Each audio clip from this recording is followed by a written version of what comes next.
Chris, what's up? Not much, brother.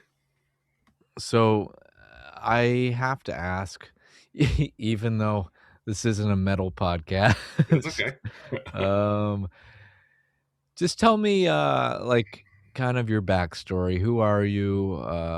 What can people in the community know you about? I mean, just Okay. basically, yeah. I guess if well, it depends.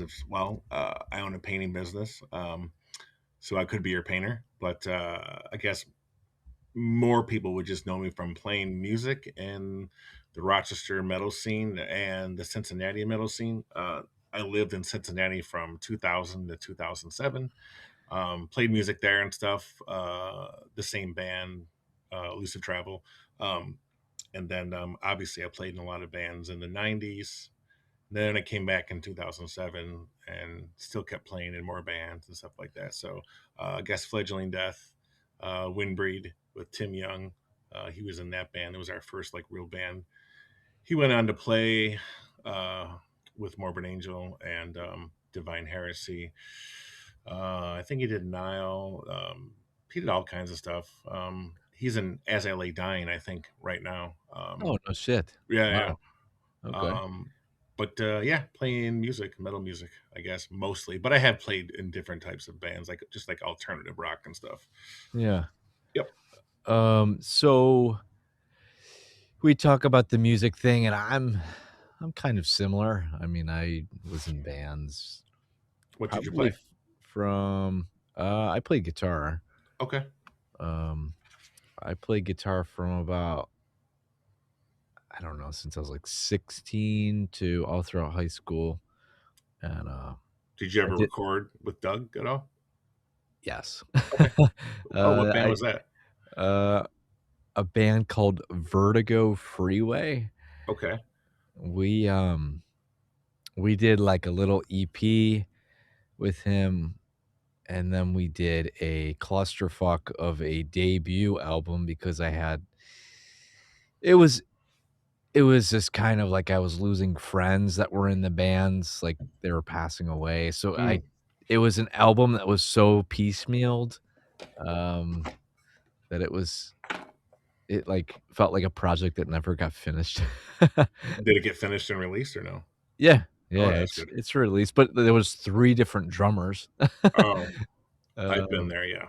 yeah, I'm actually the drummer and the singer of my band now, in Elusive Travel because our drummer quit. So I'm actually the guitar player, singer, and temporarily playing drums just to write music and probably in the studio if we don't find a drummer. So I guess, yeah. yeah, we'll see what happens. I was actually gonna this actually just sparked my thought on that Doom, like that random Doom album that you did with fucking Doug. Oh, Like, yeah.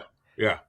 uh, I don't know what the fuck happened there, but it was amazing. Like, I, Yeah. Yeah. I was like, he sent it to me, and I was like, Jesus Christ! Like, I was like, it was just so, like, emotional and, like, long and, Yeah. like, just, like, drawn out in a good way, like, Yeah. I um, agree. I thought that that was one of the most awesome pieces of music Doug has done. No, I Mm. agree. Yeah, we work really well together, like, always have. I've known him since 1994, so that's 32 years, I think. Yeah, My first band, Windbreed, we recorded there, and then my guitar player used to be his contact, and then after like meeting me once, it was like, screw that guy. This other guy's cooler. Just kind of like we just kind of hit it off more than yeah. my guitar player, so we just kind of kept in touch, and then we just I actually the funniest thing is how Fledgling Death started was he did it by himself and his drummer for Disengage, but it wasn't like really serious. It was just kind of fun. He did it for like maybe a year and a half before, and then I just happened to drive up to watch him in studio with at the time one of my best friends, Eric Sainer, who went on to be the original Mastodon singer. Um, we drove up there just to see the new studio, and then so he always wanted to record music with Eric because Eric had an amazing death metal voice, and I just happened to be there, and I just happened well. obviously to play drums, and he was like, "Let's just record something for fun." And and then after we got done, we recorded the first Fledgling Death song. And he's like, "This is Fledgling Death." I'm like, "It is." Like, it literally how we always recorded.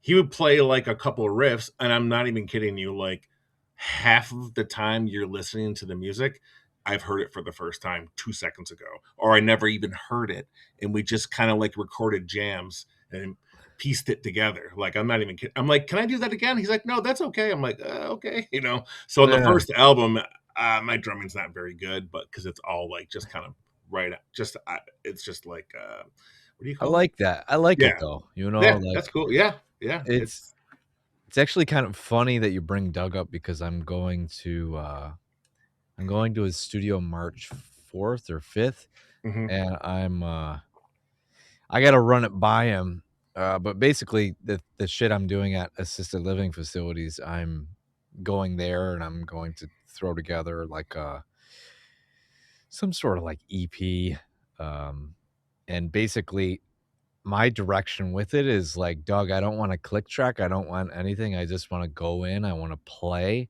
and I wanna okay, sing, and I want it to just be live, mhm, and, um, like, just put me in that enclosed area for 3 hours and just let me record." That's all I'm gonna tell him.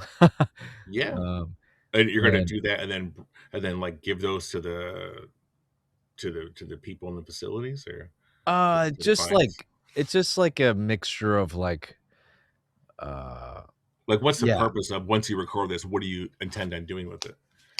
Basically just like well, for me, number 1, is Okay, just to listen to it and be like, "Fuck yeah," like, I okay, just for yourself mainly. uh, that, and then on top of it, like, I've never, uh, done, like, kirtan as a recording per se, I've only done death metal and Mhm, fucking sure. abrasive shit, so to be honest with you, it's more like, yeah, an offering for people that don't know what I sound like at these facilities, and then Oh, I see what you're saying.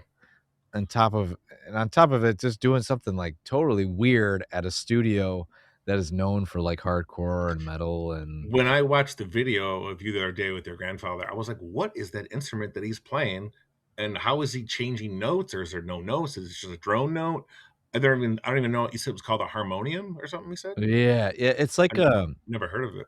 I describe it as it's like a piano mixed with an accordion, Yeah, that's what it sounded like, yeah. and basically, like, you're doing the notes with your right hand, but you're using the air with your Yes. left hand to pump the bellows. Where is Um, that? What country does that come from, or what India, culture? India, Oh, and oh, what's interesting about the instrument in specific is, um, so generally speaking, like, you would listen to that instrument at, like, a devotional service in India with thousands of people singing back and forth, okay.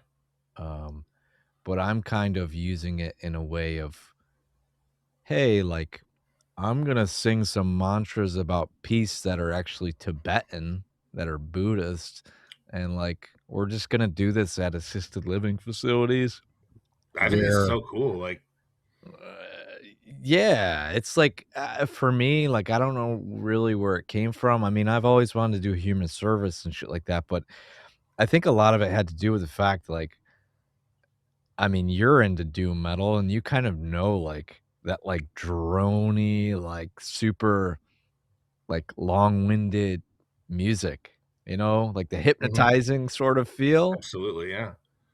It Like, you could go on forever, like, you could yeah, like, yeah. that's one of the things one of my first doom metal bands called "Then Here I Lie." One time one of our songs, like, I on the last song on the demo, we had 4 songs, was, like, 15 minutes roughly, and I love that song. It was so cool. You know what I mean? And every time we would go to play it, I would just be like, okay, do I gotta pee? Do I gotta drink? Because I'm gonna be here for a while. But it was just Right. so awesome, you know. Like I love that you can just get lost, you know. Yeah, you That's just really, really fun. and you could just I think the coolest thing about I mean, what your background is, like, you could literally just stay on 2 notes. Mhm. Like like Absolutely. and, like, I remember, talking to, John from Incantation. He's just like, "If you play those 2 notes right with the right vibrato and the right, bend or whatever, they're gonna be really good fucking 2 notes." You know Yeah. what I mean? Well, Uh, especially if yeah, like as my band in 1996 broke up, Windbreed. I mean, I was going more towards like uh, I wanted to do less technical, but our drummer at the time wanted to be more technical, or just wanted to be just always crazy, blast beat everything. And I was like, and my guitar player's like, I want to be like The Cure, but like a metal band. And and he was sort of the one that like made it all click for me because I was like, yeah, like metal, but like with emotion and like good lyrics and like so like I've always kind of laughed and thought it was silly. Like when I see metal with skulls and Satan, to me it's so ridiculous. Like I can't even take it seriously to be honest with you. yeah, It's just so cheesy. It's like oh my god, unless it's like purposeful. Like there's like if you look at stuff like Gorguts, that dude is like if you listen to I don't know if you're familiar with Gore Guts, but it's oh, I like love Gorgas. Yeah, I've okay, seen them. but like Obscura and then Oh, uh yeah. Oh, like all Obscura. those albums. Yeah, it's like it's all about like meditation. He talks about Tibetan this, Tibetan that, colored sands. He talks about it's like it's got a real deep meaning. And he's like a Luc Lemay. He's like a orchestral composer now in Montreal, and his music is super deep with a lot of so like I became super into that like right around like 1994, 93, because I was super into death metal. Then I heard doom metal and I was like, what is this? And then I heard like Cathedral and I was like, wait a minute, I love keyboards and acoustics and not like so much death metal vocals all the time. Like now I'm much more into clean singing. I Yeah. do like death vocals, but it's got to be really, really, really unique. So Have I'm assuming that you're very well versed with the band Searchling then. yes, I know who they are. Yes. God Actually, damn, I love that band. yeah, I recorded one of their they played at Photo City a couple years ago. I actually have it posted on my YouTube channel. Yeah, they're pretty good. Yeah, Searchling, I'm trying to think. Oh, man, Virtus used to be fucking good till they Oh, broke up. they're amazing. Oh, They dude, are amazing. you remember Highest Leviathan? They were incredible too. Yes. Oh my god, dude. Highest I feel like I'm trying to think, like, maybe 5 years ago when I was living in Rochester, like, Highest Leviathan, like, blew the fucking cap off my Yeah. head. There's like a two piece with the singer. It was so good. Yeah, this singer, like, he was always obliterated. Yeah, he was always completely wasted. He was he was like, What was his name? I What don't was his name? I can't I remember his don't name. know, but, like, he just had this, like, very Jesus sort of vibe with his beard and the Yeah. long hair, and then just, like, the Genesee, like, Yeah. I oh, forget his man. name. He had like some kind of like I hate God like name like I don't know slush or like spooky or Yeah. I can't remember his name. I They had re some weird name for him, but anyways, yeah. yeah, I Highest Leviathan, like, even, like oh, dude, fuck, what was that band that Monica was in, the black metal band, Oh Mavrodoxa? yeah. I don't know how you pronounce it. Mavrodoxa. Yeah, They were incredible. Really disappointed that they broke up. It ye sucked. well, it's just, like, she's been all over the place with her adventures. She's in Yep. Buffalo now. Yeah. Yeah. Um, I saw her at what was the band we saw? It was about it was like last around maybe March roughly. Holy Fawn. Yeah, they're incredible. Holy Fawn is yeah, they make me cry, but yeah, Yeah, they're good. They're yeah. Now she's in a band called Dolly Sods. I think that's the name of it. oh, I don't know. Yeah, Yeah, it's like pretty shoegazy, but sort of heavy too. They're playing some shows in Rochester and in Buffalo already. Yeah, okay.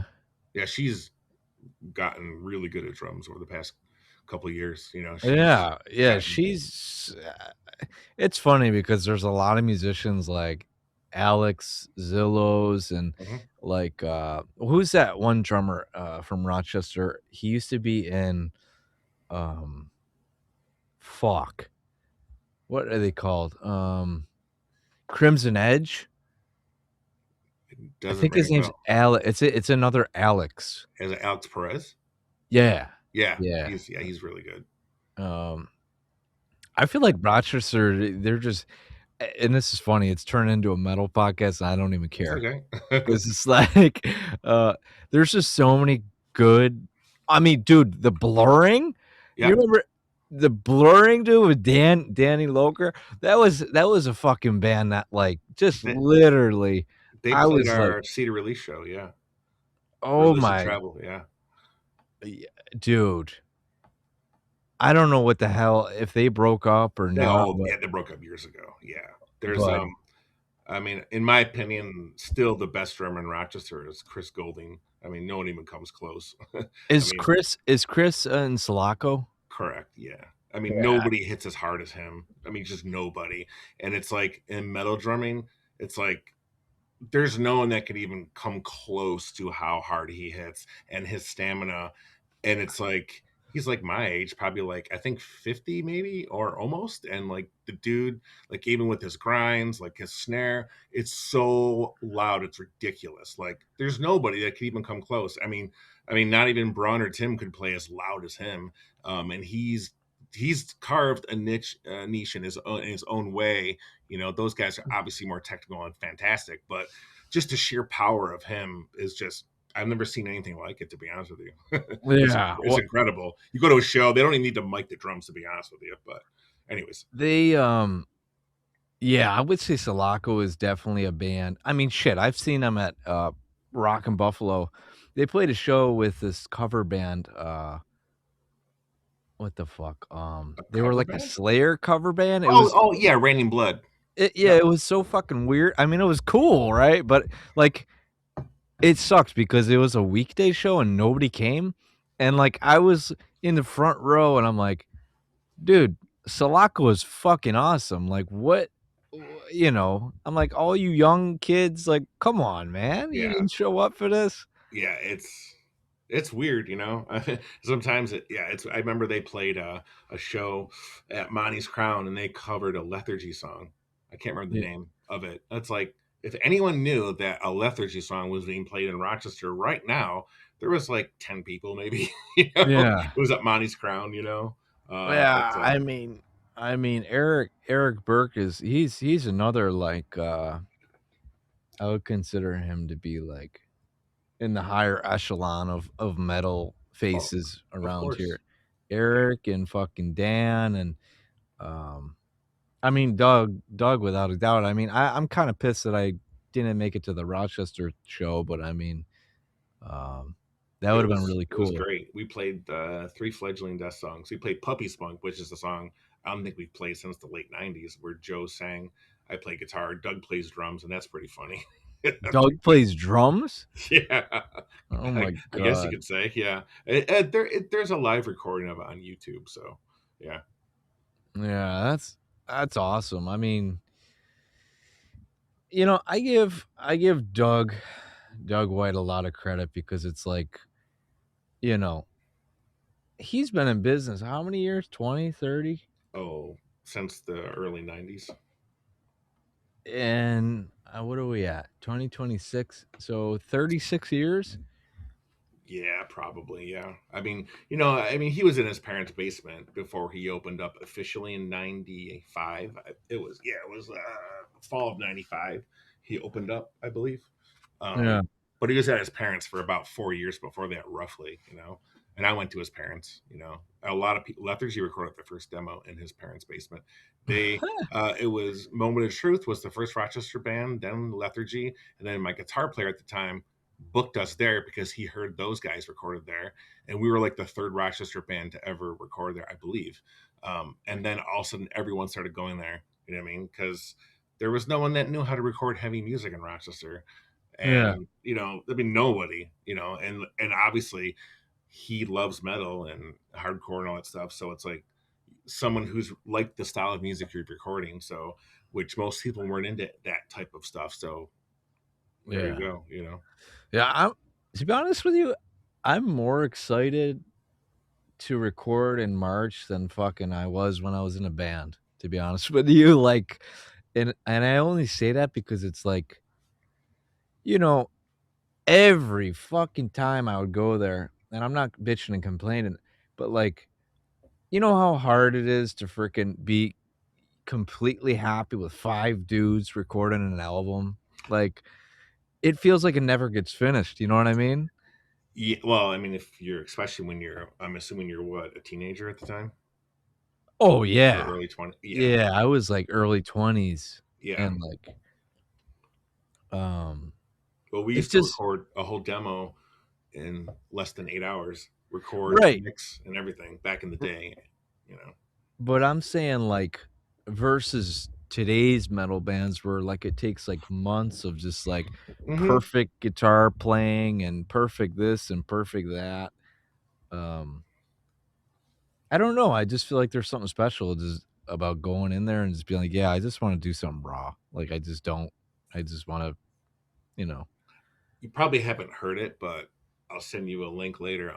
I did a 3 song. I think I just did like one pass. It's just electric guitar, but mostly on clean channel, a little bit of fuzz, lots of effects. It's like really ethereal and very trancy and droning. I wrote like a new song, one or two new songs, and then I did a remix of like one of my early songs. It's like super. It's called "You Caved My Karma In." It's like the second Elusive Travel recording. It's only on Bandcamp, but you might like that. It's like super, just drony and ethereal, and it's just guitar and vocal. That's it. Just like 2 tracks. That's it. Oh, shit, Yeah, okay. I think you like it. Yeah, no, I mean, It's I'm like all My for Dying it. Bride meets The Cure Oh, I with a love The little, Cure. a tiny Yeah, I bit of mean, Dinosaur Jr. Like it's kind of weird, but the it's like super trancy, with no yeah, keyboards, but it's cool. anything that'll just, like it's funny because 'cause I've been getting into, like the other day, I was getting into, like, Indian Navajo music, Oh wow, like, just random, like, spiritual, like, uh, tribal music. that's really cool. I mean, my mentor is, I mean, well, I've been really obsessed with George Harrison over the past 5 years. So, the more and more I explore him, obviously, the more and more you get to find out about Indian music and Ravi Shankar and all those people. Oh, So, yeah, and Ravi. yeah, Oh, man. and a lot of It people don't know his daughter. Her name is Anushka, I believe. Anushka Shankar. She's amazing, and her sister, half sister, is very famous. What's her name? I'm Uh, not sure. yeah, she's a huge pop singer. Like a big hold on. Yeah, she's like one of the biggest stars there is. Um she Yeah, doesn't she doesn't have his last name. Um but go ahead. Ravi Shankar, man, he put me onto the sitar. I mean, it was funny because I was looking a couple weeks ago and I was like, "Man, like, I would love to just, like, buy one of them and just learn how to play." I was But at a customer's house once and they had one they were selling and I was like, "Oh man." But his daughter is Nora Jones. oh, okay. Yeah. But anyways, yeah, I love sitar. It looks so cool. There's one on, Guitar Center's page right now. Mhm. It's like $1,500. I'm like, Oh, wow. "Fuck." Yeah, Yeah, there I'm was one that I saw was a couple hundred this guy had. yeah. There's a few of them on eBay and stuff, but it's just like, I don't know if it would come in, like, fractured and broken and, like, Yeah. because it said that they were all coming from, like, literal, like, India, Oh, you for know? real? Like used Yeah. or new? No, Oh, like, vintage yeah, new. like, they must have some manufacturing plant in India that just makes these for eBay because Oh, that's interesting. they're for, like, $500 on eBay. Yeah, Um, the guy that was gonna sell me one, he was he was gonna sell it to me for like a couple $100. dude, if somebody said to me I can have a sitar for a couple $100, I would be, uh, living the dream. Let's put it that way. Like, but I think the funniest thing about the sitar is they're just so awkwardly shaped. Yeah, you have to like cut. I'm sitting sort of Indian style, quote unquote, ironic. That's how you have to, because they have like the big ball. Like you have to sit a certain way. Absolutely, yeah. Yeah. Yeah, it's there's, like I feel like that would be the biggest struggle for me is, like, uh, I did you say you're a guitar player? Yeah, yep. So, what guitar is the most comfortable for you? Ibanez S series. It's only like 7 pounds. Yeah, Lem it's Let me super see. light too. Ibanez S series. Joe Satriani plays one. Oh, yeah, Nita Strauss plays one. I've seen these before. They're like 7 pound, less than 7 pounds. They're amazing. The necks are super thin, and they're just Oh, the bodies are super thin yeah. too. Now, It's so good. It's perfect. Like it's just amazing. um, this is a hot take, but what are your thoughts on LTDs? Cheap ones. I don't I don't have any knowledge of them, to be honest with you. Okay. I Okay. wouldn't be a good. I don't know anything about those. Okay. Because my I what's the think word? LTD is a cheap version of ESP. I think Yeah, yeah, yeah. that's about all I know. It's like the only guitar that I was like, yeah, just throw it right directly in the dumpster. Oh, Like, LTD. uh, yeah, like the cheap looking S guitars, like oh man. Um, my kryptonite is the Jackson, like, soloists, like those are awesome. There's just something special about, like, let me make sure I'm saying the right thing. Jackson, Yeah, there is one called the Soloist. Yeah, soloist. Let's see. Oh, there, yeah, there it is, soloist. Yeah. It's SL1, it's black, it's just, like I don't know. They're yeah. just My so I don't know, they're just nice. They're extremely comfortable and, like, they're not top heavy, you my know? old guitar player from And Here I Lie, he had a Jackson Dinky reverse, and he was like purple. I think it was. Yeah, it was pretty cool. It was pretty nice. It wasn't even that expensive. Maybe like $500. Yeah. I was gonna say, I feel like that's the nicest part about the Jacksons because they are, how would I put it? They're just, how would I word it? They're so affordable and, like, they're good quality, which is, like, hard to come by in terms of, budget guitars, you know? Hmm. You get Yeah, it, and Ibanez then is the same too. Yeah, like the S series, you can get it used for like, you even get one for like, I bought two of mine for like $150 a piece, and they're normally like $600 guitars. I can find crazy deals. The Right. one I have it's a premium. It's about a $1,200 guitar that I got for 500. So Yeah. yeah, I love it. Yeah. It's black. It's great. Um, what was I gonna fucking say? God damn it, what was I gonna say? Have you got into the angle? Did Doug put you onto that? I played it. I'm really into amp modeling. I like having a whole bunch of different, um, just a lot to fiddle with. I like having exploring different sounds. I mean, the angle's fine, but I don't really get to. I mean, I'd probably say the only like tube amp, well, not only, but one of the really coolest tube amps that I've ever played was a Diesel. It's Yeah. ridiculous. It's Oh, yeah, so those things so are heavy.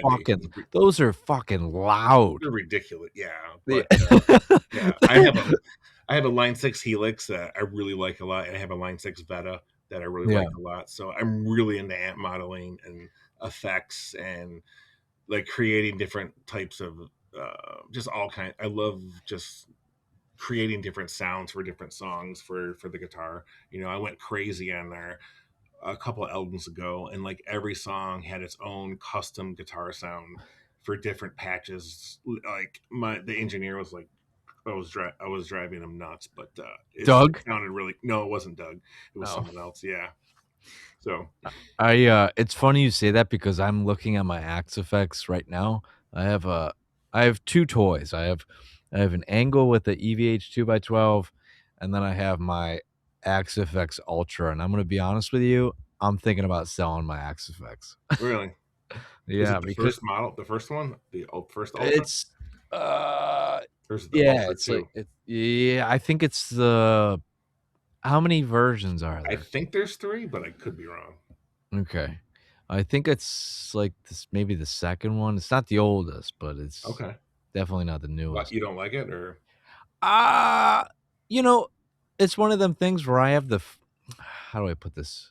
When I was in a band and, like, playing live and doing all that, like, I was a little bit more experimental, okay. um, but to be honest with you, I have the processor and I have the live it's a big giant foot pedal board, Mhm. um, and Is it wait, is it the well, there's something called a like an F8, which is like the whole thing, but it's in a pedal board, kinda like the uh, Helix.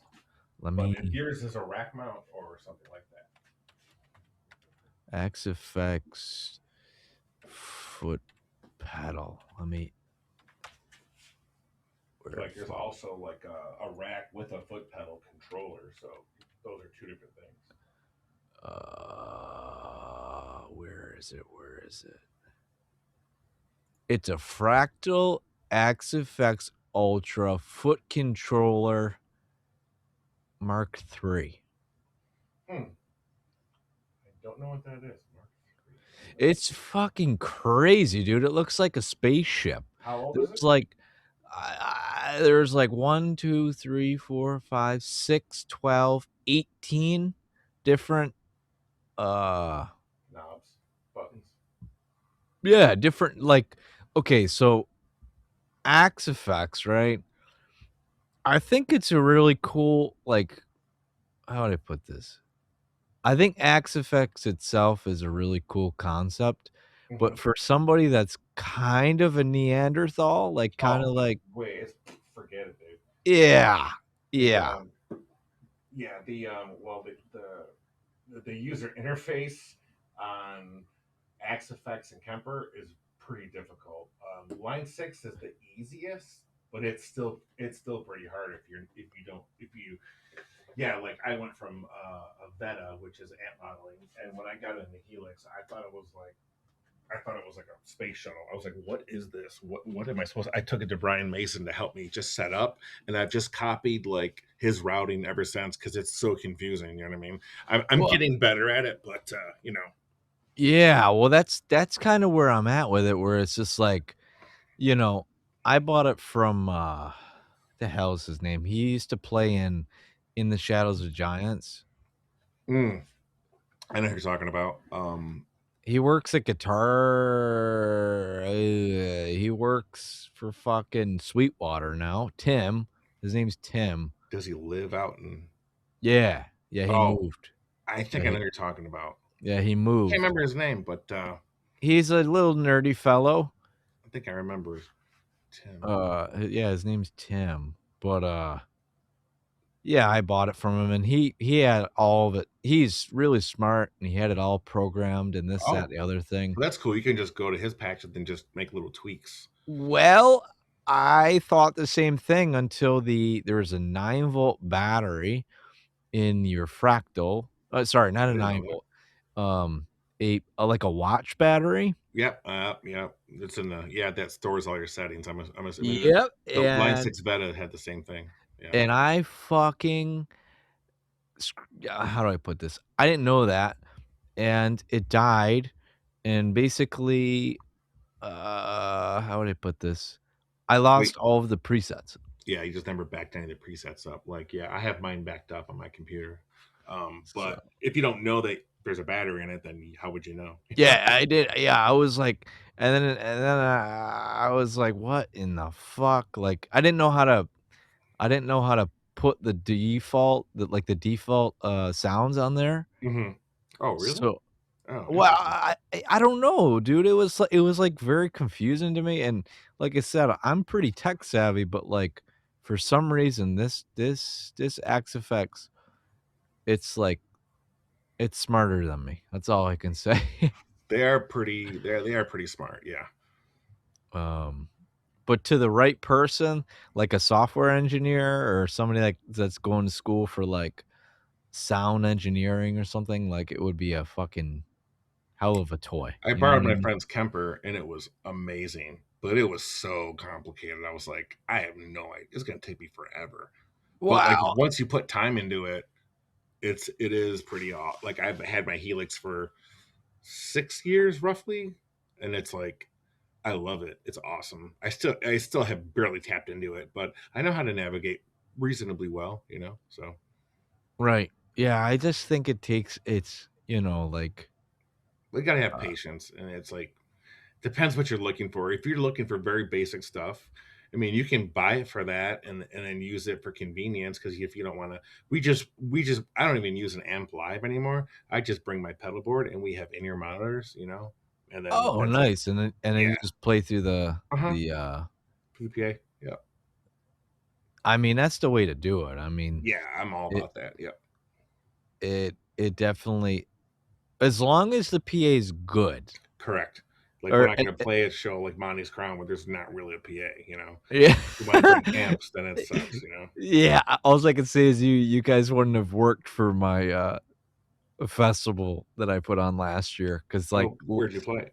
um, Or where was it? I I set up it was a fucking 3-day free Oh, Rec Room. n no, it was at, Milky's, and fucking hell, dude, it was extremely fun, but, I mean, it was raw, like, we had 2 PA speakers that were kinda crackly and, Okay.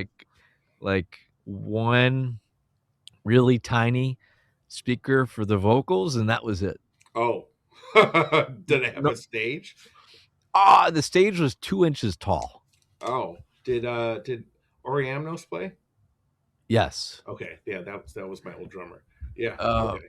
it was yeah, he played on a day that, like, it kinda sucked, to be honest Mhm, with you. Nobody really showed up on the mhm. 3rd day. It was Sunday, and quite Yeah, literally Sundays are hard, especially if you've been doing it for 2 other days, yeah.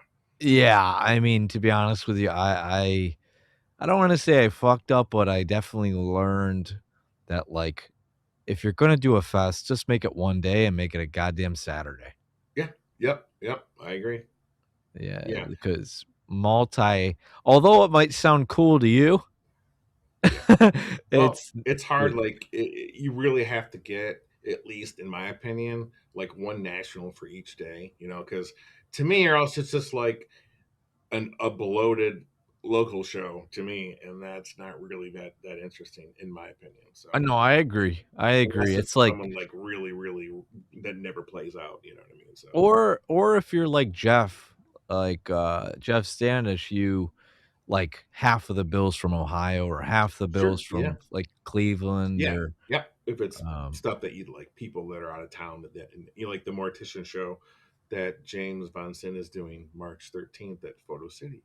Uh, he's got all kinds of bands from different areas, like from like Pennsylvania, Buffalo, and like somewhere else too. You know, so yeah, I'm gonna be honest with you, that bill kinda I don't wanna say it threw me off, but I was like, "Oh, shit, like, what is going on here, man?" Like, uh, n in a good way, yeah, yeah. in a very good way, but I was just like, "Okay, so Mortician's coming here?" And, Last time I uh saw them, they played in a laundromat that I used to play a lot, and in Cincinnati, it was a laundromat bar. It wasn't just a laundromat. It was a bar. It was like a CBGB's of Cincinnati called Sudsy Malone's. It was awesome. They played there, and it was ridiculous. It was so good, you know, really good. wow. Yeah. Yeah, I saw them well, I can't even say I saw them. I I witnessed the bass player fucking get kicked out of his own show Was that in, Maryland Death Fest? yeah, yep. Yeah, yeah, I heard about that. There's videos of that, Oh, like and pictures, you know. yeah, he was I think it was Hammer or something, I don't know, Yeah. whatever, but it was pretty funny to me because like, that's my memory of Mortician, you know what I mean? Oh, he's a really cool guy. Yeah, from one of my good friends is like best friends with him. I don't know him at all, but apparently he's super awesome, super sweet guy. Yeah, I mean, that's how they all are, Yeah. you know what I mean? It's like especially it's just funny that you say that, and, like, I think of Mortician's, like, album covers and Yeah, like their yeah. song names We and would always used to laugh. We'd be like, "You need, like, special speakers to listen to Mortician because there's so much bass," you know? Because a lot of it is drum machine. Some of it isn't, some of it is, you know? I don't know which albums are. I'm not really, like, into them, but, like, it's cool. I would go see it live, you know? Certain bands that I would never really listen to too much, I would definitely go see live because 'cause I'm more into metal live than listening to it me too. at Yeah, my age, you know what I mean? It's I like I I did you say at your age? at my age or at this point Yeah, in my life, but I don't know if yeah. age has anything to do with it, but, like I think, you know, it's definitely if it's a similar conversation what am I trying to say? I have the same sort of, views, yeah, especially these days. Within the last year, I'm like, I how would I put this?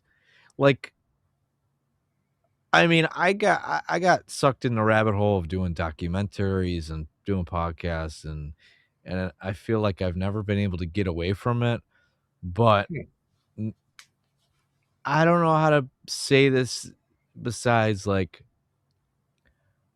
for me, these days, it's just like, I have Maryland Death Fest I'm gonna go to, oh, and that's really cool. I I went don't last know year.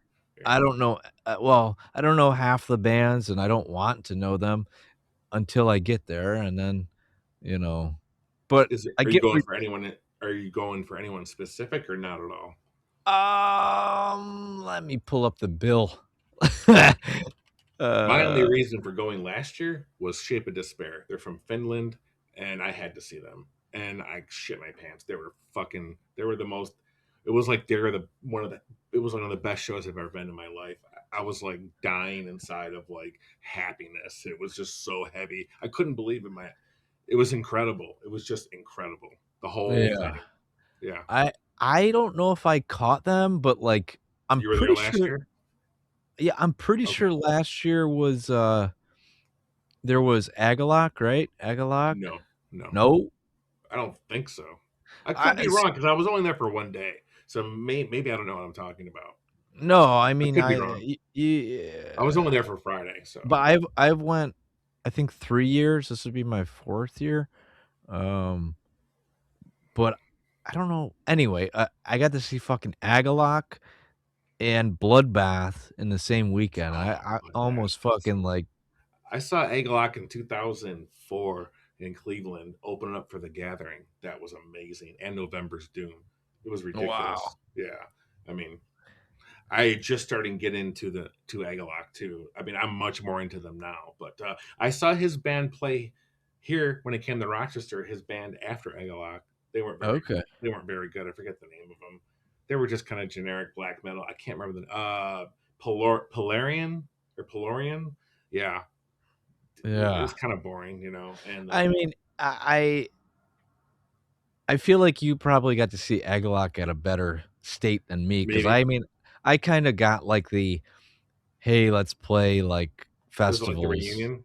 Yeah, like, Okay, it kinda felt like a reunion to some well, because they extent, like broke up for a long time, so right, right, that's what I mean, I didn't get, yeah. like, the you Yeah, I know understand what you're saying. Yeah, because that original, well, Aesop Decker, I think that's his name. That guy's a ridiculous drummer. He was in Ludacra, okay, I don't know and that a one. couple other bands. He's amazing. He was on the last two Agalloch albums. They have someone different on drums now. Okay. Yeah, I mean, I don't I didn't know that are they a band now or no? I think so. I think they're like back together, but I'm not 100% sure. You know, I know they've been playing shows and touring, and it's weird because they asked him before. Don Anderson and Jason asked John, "Is there any way we could do?" And he's like, "No, I don't want to do it." And then I don't know, like a year or two later, whatever. Now they're doing it. You know what I mean?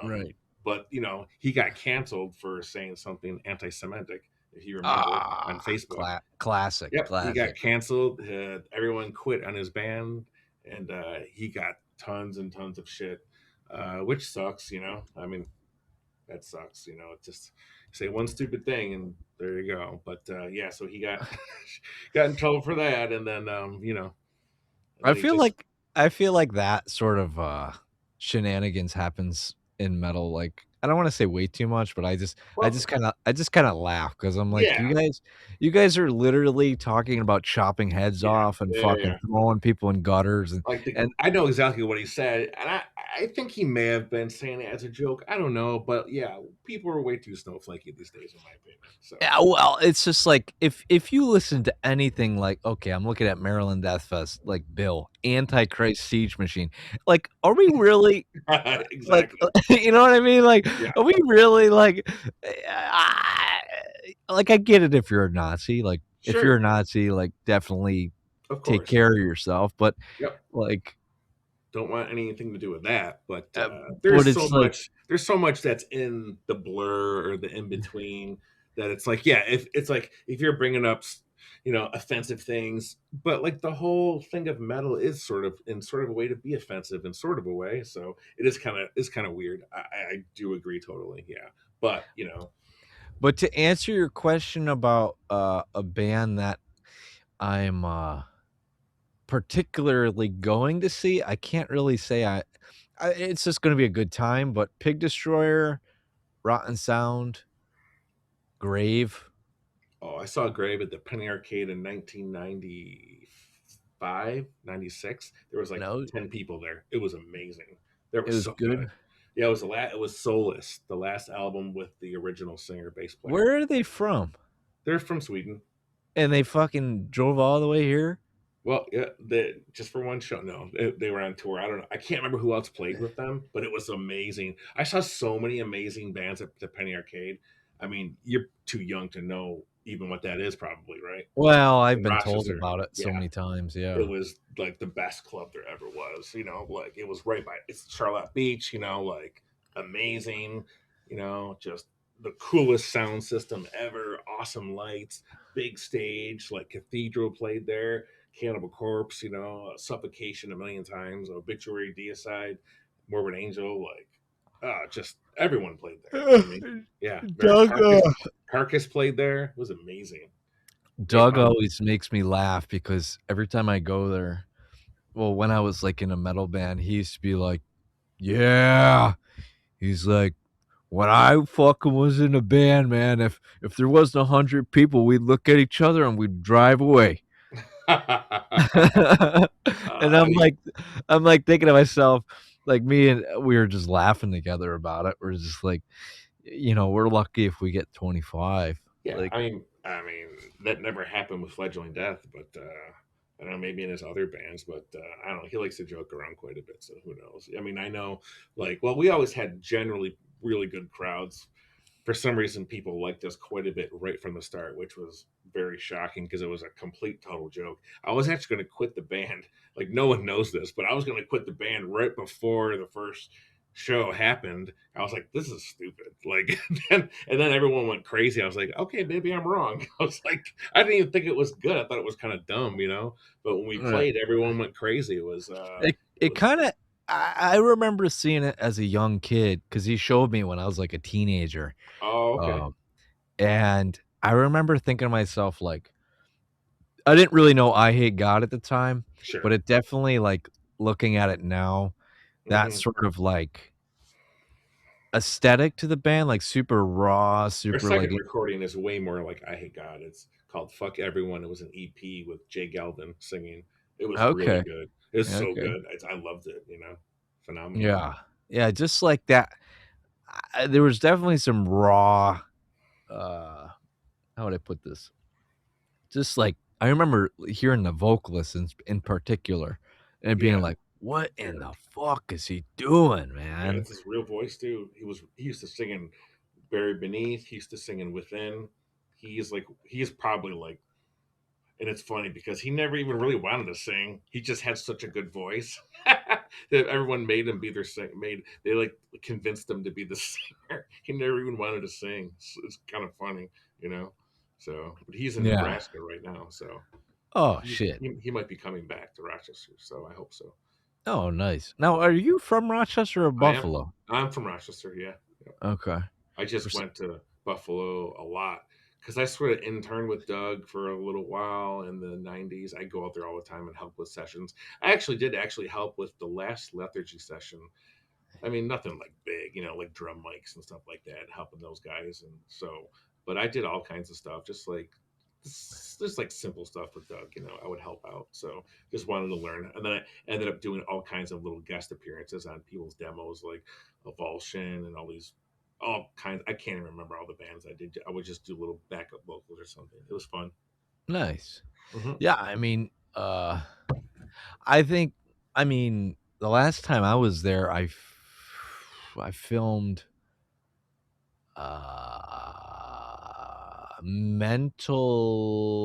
Anguish. yeah, but I'm just trying to think if it was Anthropic or Mental Anguish. It was Oh, one of the I think it was Mental Anguish. They were okay. yeah, the last time I I don't know was there, what's the difference between those bands. I don't really know anything. I know uh, Anthropic, but it seems like it's the same s people. no, Oh, it's a different project. It's way different. oh, So, okay. um so Anthropic these days, uh, it's kinda like a in memory of Brian Yeah, sort of yeah. project. So they Mhm. have a guitar player that just knows old songs, Okay. right? Um, So they don't have, like, new material. no, no, Okay. and to be quite honest with you, uh, I don't think that they are planning on like, how would I put this? Anthropic is a nostalgic sort of project, it seems, these Oh, okay. days. Okay, okay. Um, just like playing the old tracks, but, like, Sure. Mental Anguish, there's, there's a new guitar player, and, he's been in a whole bunch of, I think, punk bands and stuff. What's his name? Oh, fuck, I should know this, 1 second. Carl? His name is Carl Pace. Don't know. Doesn't ring He's a bell. really nice, dude. He's he's a really good guy. He's from Um, Buffalo? yeah, Okay. and the cool thing about the project is so Anthropic, like, I would say their tuning was kind of like, uh, how would I put this? It wasn't super low, Mhm. like, it was like, I don't know, probably like drop A or something um, but this new project, it literally sounds like fucking Autopsy. Like, the tuning Oh, is like it is like, it is obnoxiously low I saw and Autopsy before I even knew who they were in, like, 1992, 93, in Rochester.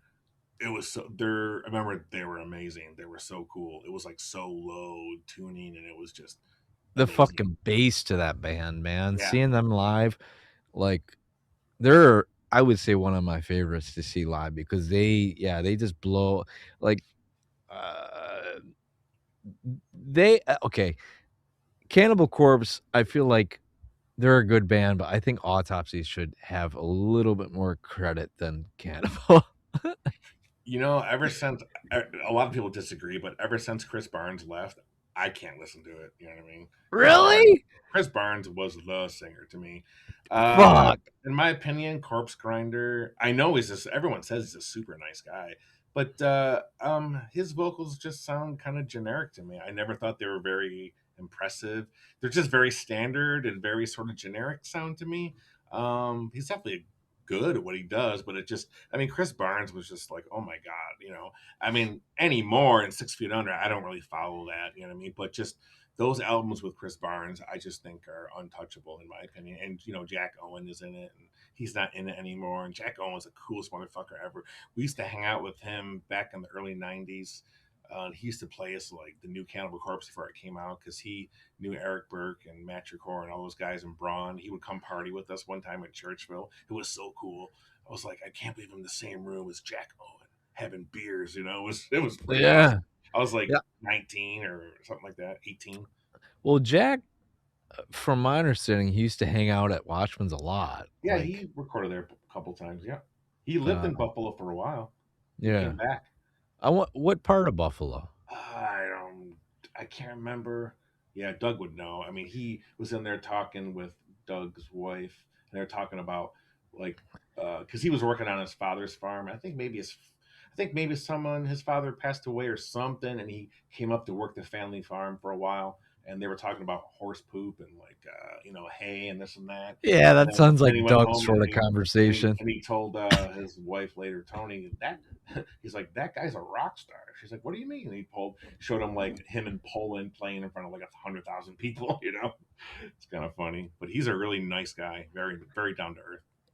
I mean, that's just like it's good to hear that because it's like I would say, you know, over my years of doing the podcast and the documentary shit, I would say 95% of the people that I've talked to, maybe even 97 of the people that I've talked to that are into metal are nice. Yeah, You know, I agree. Yeah. it's it's and I mean it's proven at this point that like people Well, I that think you have to listen. be pretty open minded to listen to that kind of music. Right, In my right. opinion. You definitely have to, uh, especially now. I feel like people they're experimenting to the point where it's just like, okay, like we're adding like weird electronic. I was just listening to a band called Alien Fucker. I've never heard of that. I was listening to him. I was listening to this band called. Oh man, let me pull it up. I'll make you laugh real quick. You'll get a kick out of this. Okay, come on, come on. This is good. Alien fucker. All Where are right. they from? They are from Alien Fucker is a porn grind cyber grind band. Uh, I never understood what the whole porno grind thing means. I mean, I remember people talking about it, but I just don't understand what it even meant. Like well, grindcore, they had porno lyrics or something, or is that what it meant? I don't want to misguide. Okay. But what I can say is like I'm looking at his picture right now. Hmm. Have you ever watched Nacho Libre? The movie Yeah, Nacho Libre. with Jack Black. Yeah, with the mask, like, when he get Yes, yes, yes, yeah, yes, like, yes. literally, this guy looks like that like, he's getting on stage and looks like Nacho Libre. Okay, okay, So, I'm gonna send you a picture real quick, okay. and I am gonna make you fucking laugh. Just j y So, I found this band the other day, and I was like, "What in the fuck?" He's wearing a skirt. Yeah, it's like What the it's fuck? so there okay, so He's wearing a pink skirt and like a rubber mask with hair on the top, or maybe yeah. that's his hair. Yeah, so I'm gonna send you the album, but this is Oh my great. god! Look at the I'm drummer. we're gonna talk about the song titles here. It's, intro, bashed into pis peaceadillo, spread your bong hole, technosexual, sperm retrieval into a dying carrier, suck until it bleeds, 1,000 baby oil bottles, rape stuff, consensually blind, loved into a crime scene, ectopussy, made to be laid, Man, impress I was gonna have impressive my I was gonna have my grandma listen to this podcast. I can't, I don't think I can now. impressive amounts to swallow, and then the last is birth, sex, death. Oh my god! I don't even know what I came across, and you know what's fucked up? You found that Somehow on Bandcamp? yeah, no, no, Okay, no, just not no, YouTube. On Spotify. Oh, okay, okay, It was in my recommended, and okay. I'm like, "What in the fuck would make Spotify think that I need a little dose of, alien fucker?" Like, have you ever had that happen where you get, like, a Yes. recommended album, and you're just thinking to yourself, like, "Okay, I know the algorithm's, like, following me, but, like." Well, like for example, like like you're gonna laugh. Like there's a couple. I'm not even say guilty pleasures, but so I it's hilarious. I love Limp Bizkit, but I don't like really any other new metal. I think it's terrible. But if I listen to it, then they'll send me all the other stuff, and I'm just like, no, no, no, you don't understand. They're the only good one, you know. It's like Eminem. I don't like rap at all. I do like Eminem, not all of his stuff, but that's it. I can't. I try to listen to other stuff. I just can't get into it, especially when they use a lot of them. When they use a lot of the, the mumble rapping and like and the auto tune weird effect. That's just, I think it's the worst thing ever. I can't stand 2 seconds of it. Horrible. So No, I agree with you. I mean, I like I like Korn a little bit, yeah, me e too. I like them a lot. Yeah. especially I would say live in particular. Yep. I'm a big fan of live music. There's just Me too. something Yeah. about, you know. When I saw Death Heaven in Buffalo, I mean, I've always been Oh, a shit, big when? fan. Recently? Recently? No, the time before that they came, it was about a Infinite year Granite? ago. Infinite Yes. Granite? No, Yeah. no, no, no, no, no, no. The last album, not that one. The more recent one. Yeah. No, if Fucking Infinite Granite is the one where it's mostly clean singing. It's no, it's I know the what it's the you're new one. talking about. They Fuck. played they played in Buffalo, a place I'd never been to before. It was about a year ago, and I've always liked that a Tom lot. Ballroom? Yeah. Yes, I think that's what it was. I Yeah, think you went and saw and then a really awesome band opening that motherfucking too. album, what's it called here? Lonely Lonely People with People with Power. Power or something like Yeah. that. Yeah. Yeah. And when they played, it was like I can't explain it, but it's like I look at them completely different now. And now I listen to their music and it's so much more amazing now that I saw it. It like made more sense. And they were just so tight and they were just amazing. And what's really funny is if you ever like were to put their music on mute and watch them play, they Oh, look like yeah. they're, like, dancing around, like, they have all these, like, funny, like, moves, like ballet dancing, and, like, it just is the weirdest thing ever, like, their stage moves are really cool, but it's you know what I'm No, talking it about. is fun. If No, you've I know seen them it's live, you know what I'm talking about. I've seen the videos of, like, people, like, mocking them, and I just kinda laugh because 'cause I'm You ever like, seen it live or no? "Oh, what'd you say?" Yeah, I've seen Deaf Did you Heaven get to okay. twice. Oh my god. I saw him, Infinite Granite, and then I saw him, the recent tour with Gatecreeper and Trauma Ray, Yeah, yeah, that's the one I went to, yeah. Trauma and Ray is great. I thought it was hilarious watching Gatecreeper play because nobody fucked with them, and I was, like, in the pit just, like, having a blast, and I'm like, So "You you were at guys the are same f." show I was. Yeah, Yeah, yeah. okay. Yeah, I was like, "You fuckers are lame, man." Because Gatecreeper is a good band, yeah. but, like, I don't know, they just weren't resonating with that band, and I was like, "Damn." Well, I think they're like to me they were really good at what they do, but to me it's just way too serious metal for me. Like just I don't know, just if to be brutal, you have to lead that up to like suffocation. I mean, those guys are like the kings, but what do I know? I mean, that's just my opinion is very strange compared to most people's. Like if I told you some of the metal bands I don't like, you probably would just hang right up. You'd be like, "What do you mean?" Who don't you like? I don't care. Who don't you Well, like? okay, like so Slayer, Iron Maiden, Judas Priest, Black Sabbath, Motorhead, now I will say I do have respect for all those bands.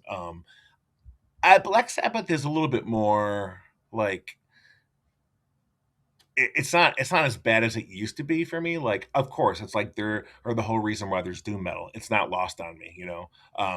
But I just never liked I just could never get in like conventional classic metal. I just never got into it. You know what I mean? The only one that I would disagree with you about is Iron Maiden. Yeah, like it's the vocals. I can't deal with it. I cannot stand like that Oh. type of singing. Then you probably hate Ghost too. Ghost Oh, BC? oh, horrific. Yeah, Yeah. definitely. But that's just my opinion. Like, I just say when I don't like something, I just say I just don't connect with it. You know what I mean? Like, because I think it's stupid when you say, "Oh, they suck." No, they don't. They're really good at what they do. All those bands are great at what they do, obviously, or they wouldn't be as big as they are. So it just doesn't connect with me for whatever reason. When I tell Right. people that, they're like, "What do you mean you don't like Black Sabbath?" They're like, it's the whole reason why there's doom metal. I'm like, I agree. I don't know. I don't know what to tell you. It's like what it's like I love like Limp Bizkit. Well, then I probably should like Mudvayne or something, right? But I don't. I don't know what to say. Wha It's like what I can say is, what are your thoughts on, Bell Witch? I haven't heard much. I haven't heard enough to have an opinion. Like I've Damn. heard a little bit, and it was like very heavy. I think they're just bass and drums, right? Or I could be. Am No, I I wrong? think they have guitar. I mean, Do you like they're Ohm? OM? Oh, you asked me if I like Ohm? Yeah, the band. I've never heard of them, actually. You, well, imagine. Oh God, you would love it, dude. I'm telling you. Are It's like very similar to Bell Witch, sort of. It's like it's mainly just bass and drums, very distorted. They might have some guitar. It's super drony and very cool. I think it's the dude from the bass player is the dude from Sleep. I think I could be wrong. I'm not. I don't know too much of them, but they opened for Woven Hand on a tour, and I thought that was pretty cool. American stoner rock band from California. Is that them? Yeah, yeah. They're kind of stonery, doomy, but like it's very interesting, very unique. I think they're just a two piece. Um, Ohm works to incorporate musical structures similar to Tibetan, yeah, Byzantine, Ethiopian chanting. yes. I'm, Oh, fuck, I, okay. I told you, Let's man. go. It's all. I couldn't describe it, and I'm glad you're reading it because I think you'd like it. I mean, this is exactly the type of shit that a mixture between stoner metal and the shit that I've been getting into, Isn't like, that cool? I catch love when me in. I love when I can match people up with something that is something like that they would really, really love. I love when I do. It's like matchmaking to me. You know. I think just the idea of, like, mixing spirituality with doom metal or stoner metal is just beautiful. Like, Absolutely. dude, I'm reading and it says "Live from Jerusalem." Yep. Live at Jerusalem. Isn't that crazy? Yeah, it's fu It's look at their album covers too. It's pretty cool. Yeah, it's all, like, I think r it's the guy, I think from Sleep. I could be wrong, but I think well, it's him. the one album says "God is good," so I wonder if they're, like, uh, Maybe Christian, m I don't know. yeah, meditation is the practice, like, cremation damn, this is all, like okay, I gotta give this a go real quick. Yeah, okay, it is. Yep, it's the bass player for Oh, Sleep. they got a fucking sitar! Oh, no shit, they do? Yep. Yeah, they do. Okay, they have a trio. So yeah, it's the guy from Sleep on is the bass player, L Cinerosis, I don't know, and a drummer. They're a trio. What did they Yeah. just fucking go to fucking, like, India and come back as a fucking doom spiritual band? What the fuck? I know. Like I think you'd really like them. Yeah. I'm sold. Good. Tell me. Yeah, I'm curious to what you'll think they have. Yeah, there's bass and vocals, drums, and another person plays synthesizer and guitar. So Okay. yeah, but a Oh, lot of their stuff I think is just bass and drums earlier on. So they played at BBC Radio, that's awesome. That's yeah. cool. That's Oh, really cool. do you like a Menra?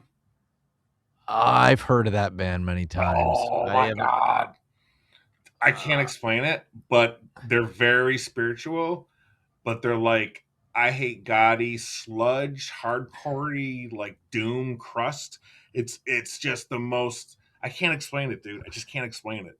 It's you have to hear it. You have to hear alright, it, and alright, they do a alright. lot of ambient stuff too in their music. They do have some clean vocals. It's probably if there's like a little documentary and the guy is like super fucking deep and serious. He's like, I think I'm only probably gonna live till I'm 50, so I need to get out as much as I possibly can. Holy It's fuck. just all about like suffering, It's the whole thing is about suffering and getting out as much as you can before you die. It's the I mean, best. it's kind of beautiful It is, yeah. in the sense of They're from Belgium. They played in Buffalo like 8 years ago. it's download on iTunes. What the fuck? They Use have some iTunes? They have some newer stuff where it's like They 9 call minutes. themselves alternative. No. They have some new EPs where it's like 5 minutes of ambient noise, of just ambient, and then you come in with like crushing sludge. And it's incredible, dude. And he's got a beautiful, clean voice too. He covered "Song of the Siren" by Tim Buckley. It's a beautiful Oh, song. okay, okay. They did that song, dude. You will love them. I can't explain it. Like they just sound. They're just like a very spiritual doom crust band. But How about this, dude? Russian Circles. yep, I saw them with Mastodon. Phenomenal. Oh, you saw him with Mastodon, Yeah, man? I saw phenomenal. him. Have you ever been to, fuck, the Rec Room? Yes, that's where I saw Holy Fawn. Yeah, and Yeah, I just saw Elliot there a couple months ago. okay. So I saw Russian Circles there. I was Holy right shit. in the goddamn front. There's no barricade, as you Yeah. know, Yep. and fucking they came and they had, like they had all the smoke machines, and then they had, like, Oh, really? yeah, they had perfectly programmed lighting and shit. It was amazing, dude. It was like I think it was one of the best shows I've ever been to. Like, they have you said you saw them live? Yeah, this was like 10 years ago, probably Yeah, a long time ago. they are a fucking monster to fight, man, live. Like, Eh, they I don't know, it really kinda turned my, attention away from, like, the tough guy, like, death metal sure. vocalist in the front, like, Oh, screaming in absolutely. front of your face. Oh, I don't like that at all anymore. Yeah. Yeah, I was like, "Damn," like, you could be a really heavy band and just, like they were wearing, like, fucking dress clothes. What? Really? Yeah, because they're where are they from? They're from Canada, aren't they? I didn't know. I don't know. Mm, now I'm curious. I think they're from Canada. Hold up. Chicago. They're from Chicago. Have you heard Fay Tooth?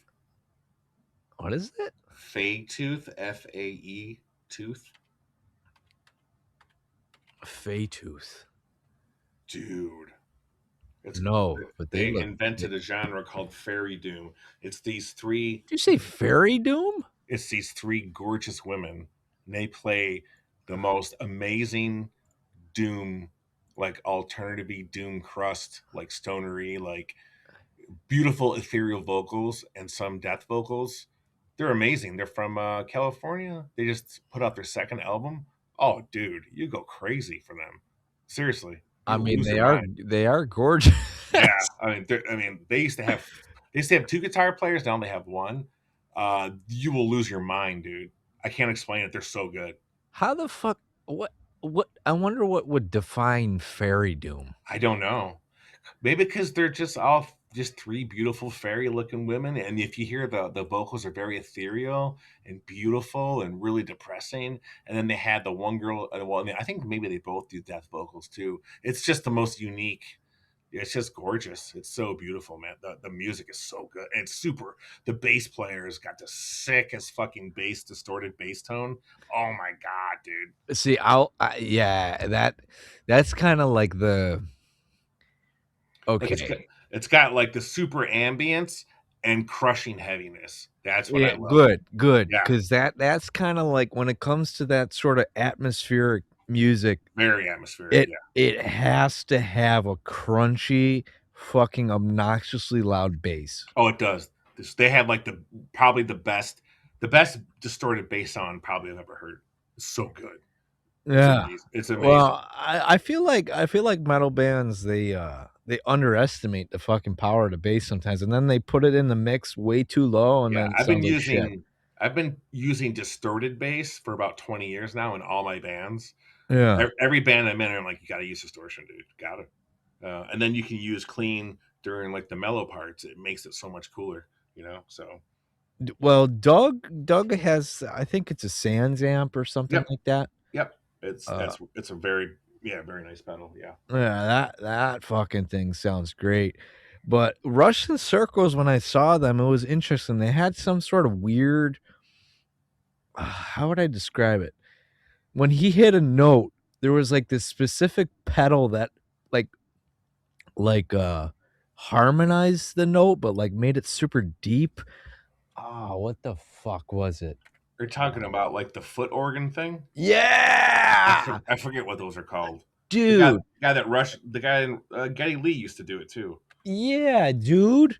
It I've never seen that live before seeing Rush in Circles, and being in the front, hearing a fucking bass organ, I almost shit my pants. I was like, "This is the coolest fucking shit I've ever seen, man." Like, it was so powerful. It was a Wow.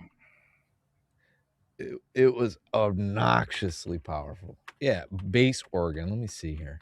There's a better name for it, but that's what we're just calling it, the bass player that uses an organ. It's Foot there's like 20 notes they can use. Let me see what was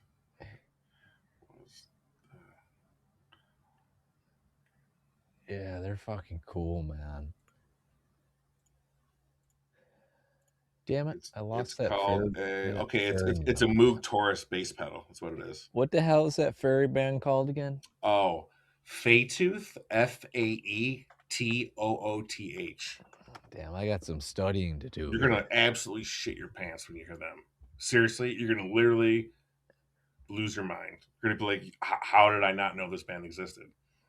it's, Wow, it, that's I mean, to be honest with it's you, I haven't been in a seeking mood for metal in a long time, so I'm glad that you're putting me onto some new stuff. Yeah, like 'Cause everything I look for, it has to have like an ambience to it. It has to have some etherealness.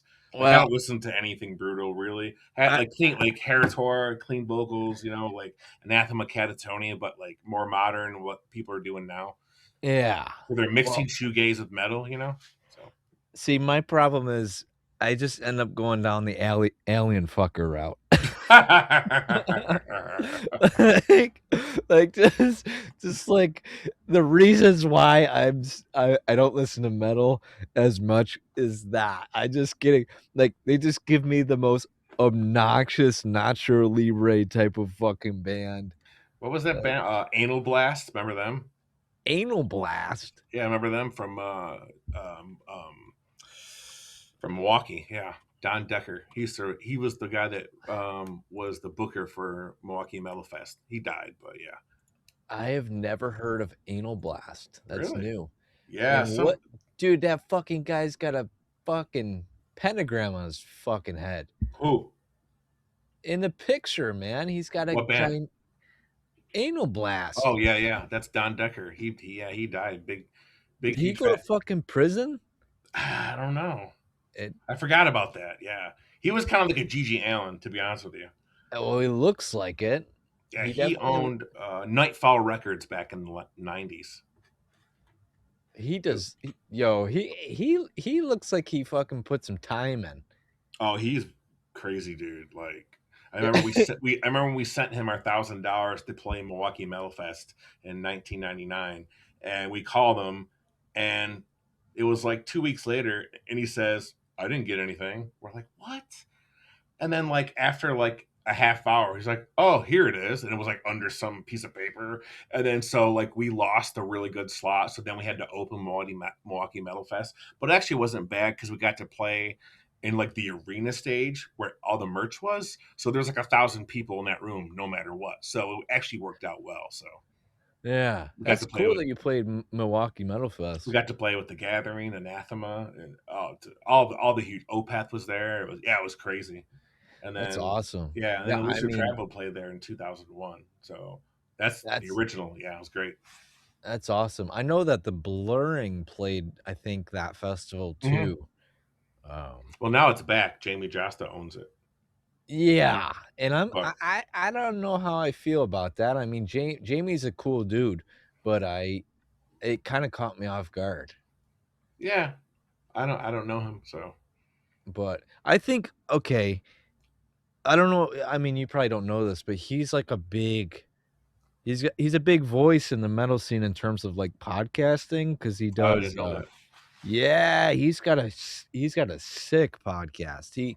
He, um, he talks to everybody, um, but I don't know, I kinda to be honest with you, I kinda like that when people are in metal bands and Yeah. then, like, outside of the metal band, they're like, um for example, I don't know if you know, the podcast Vox and Hops?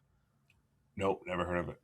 So, Cryptopsy, the new vocalist or the newer vocalist, his name's Matt. He, uh, he loves talking about beer and metal. That's So, that's what he does, and it's like a f I wonder if he's still releasing stuff because that dude was nuts. He was doing, like, 3 episodes a week. Do you ever watch the Garza podcast? I watch that sometimes. Yeah, yeah, I think it's funny because I did an interview with him, Oh, and I really? and I remember him saying something like, "I've done so many interviews," or something, like, I I don't remember what he said, but something along the lines of, like, starting his own podcast. I was like, "Oh, Oh, yeah, that sounds cool," and then he did that, I was like, "Oh, fuck." yeah. Like, um, but what's this say? The end with Matt. Oh, did he stop? I think this oh, I wonder if this was the end. Episode 499. I think he ended it. What? That's hilarious, man, because this podcast went on and on and on. 500 episodes he talked to fucking metal bands. Who was this? Matt from Cryptopsy, Oh, he's got a podcast called Vox and Hops, but I only made it 150 episodes. Doing 500, that's a lot, dude. are you going to resume your podcast at some point or no? Um, I'm probably gonna put this episode on the metal podcast, to be honest with you, because Yeah, I'm like, I was just gonna say we're gonna have to come back and do the other one, which I yeah, have no problem doing at all. Yeah, that's totally yeah. fine. I was kinda laughing because I'm like, uh, I was like, "Yeah, we had this plan to talk about mental health, but, I feel like I feel like it how would I put this? I feel like me and you have danced around knowing each other for a while Correct, correct. in Yeah, terms of the metal. yeah. Because I only met you the one time at the Unrequited show. If that's how you pronounce it? What was Unrequited? Yeah, is that how you pronounce it? Unrequited? I think yeah, I have where? no idea Which how to pronounce it. oh, that was at Montage, right? Yeah, that's the only time I ever met you. Yeah. No shit. Yeah, that was a cool show, Oh, it man. was great. I love that band. That, yeah, that was a weird one. That was a really weird one. It was And all the kinda like, bands that played were really good. I thought, yeah, Ghost what the fuck? Ghost Bath, Ghost Bath and, uh, Hakari, whatever. Harry Carey for the Sky. Yeah. Yeah, they were Yeah. pretty cool. Yeah. They, yeah, that was a really good show, but I remember it wasn't like like, it kind of was a breakout show from, like, the pandemic, No, it right? wasn't. No. What do you mean a breakout show from the pandemic? What, oh, Like, in the you mean sense of, like overscheduled? no, Oh, okay. like, um, like, it was, like, one of the first shows after the pandemic, No, like, no, opened their doors. no, No? no, no. It wasn't that long ago. It was like a Oh. year and a half ago, something like that. 2 You years at say the most. 2 years? Yeah, I'd Damn, say. okay. I'm not aging. I Yeah, feel that. Alright. I'd say like yeah, maybe 2 years at the most. Yeah, that was a good time. I that Yeah, now I think about it, yeah, that makes sense because I stopped that was the last podcast I did, was I talked to, the guy 'cause that project is William, actually that's a his name. solo project, Yeah, Unrequited. that's how you pronounce it. Unrequited. Yeah, I have no fucking idea, to be No, that's honest with you. okay. Yeah, I have no idea. I could never even like unrequited. I have Yeah, no. I think that's actually how you say it. Yeah, Unrequited. Um, I'm I actually trying have to. I'm trying to look right now, like when they played, when the show was. Go ahead. They that was a good show though. That I was a mean, really cool show. Like, I think Monica's band opened, didn't they? Or no? I don't remember any openers. Well, maybe I'm thinking. Oh, I'm thinking of Swallow the Sun. Swallow the Sun. I don't think I don't know if I went to that one. That was amazing. Um,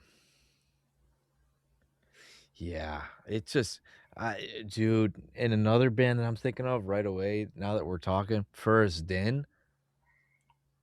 Did Oh yeah, I you ever yes, yeah, they you were ever get a great. chance? Oh, dude, and fucking what is that one band with the guy, he had like a nose piercing with a chain that went from his nose to his fucking ear. Skid And Row. Caligon?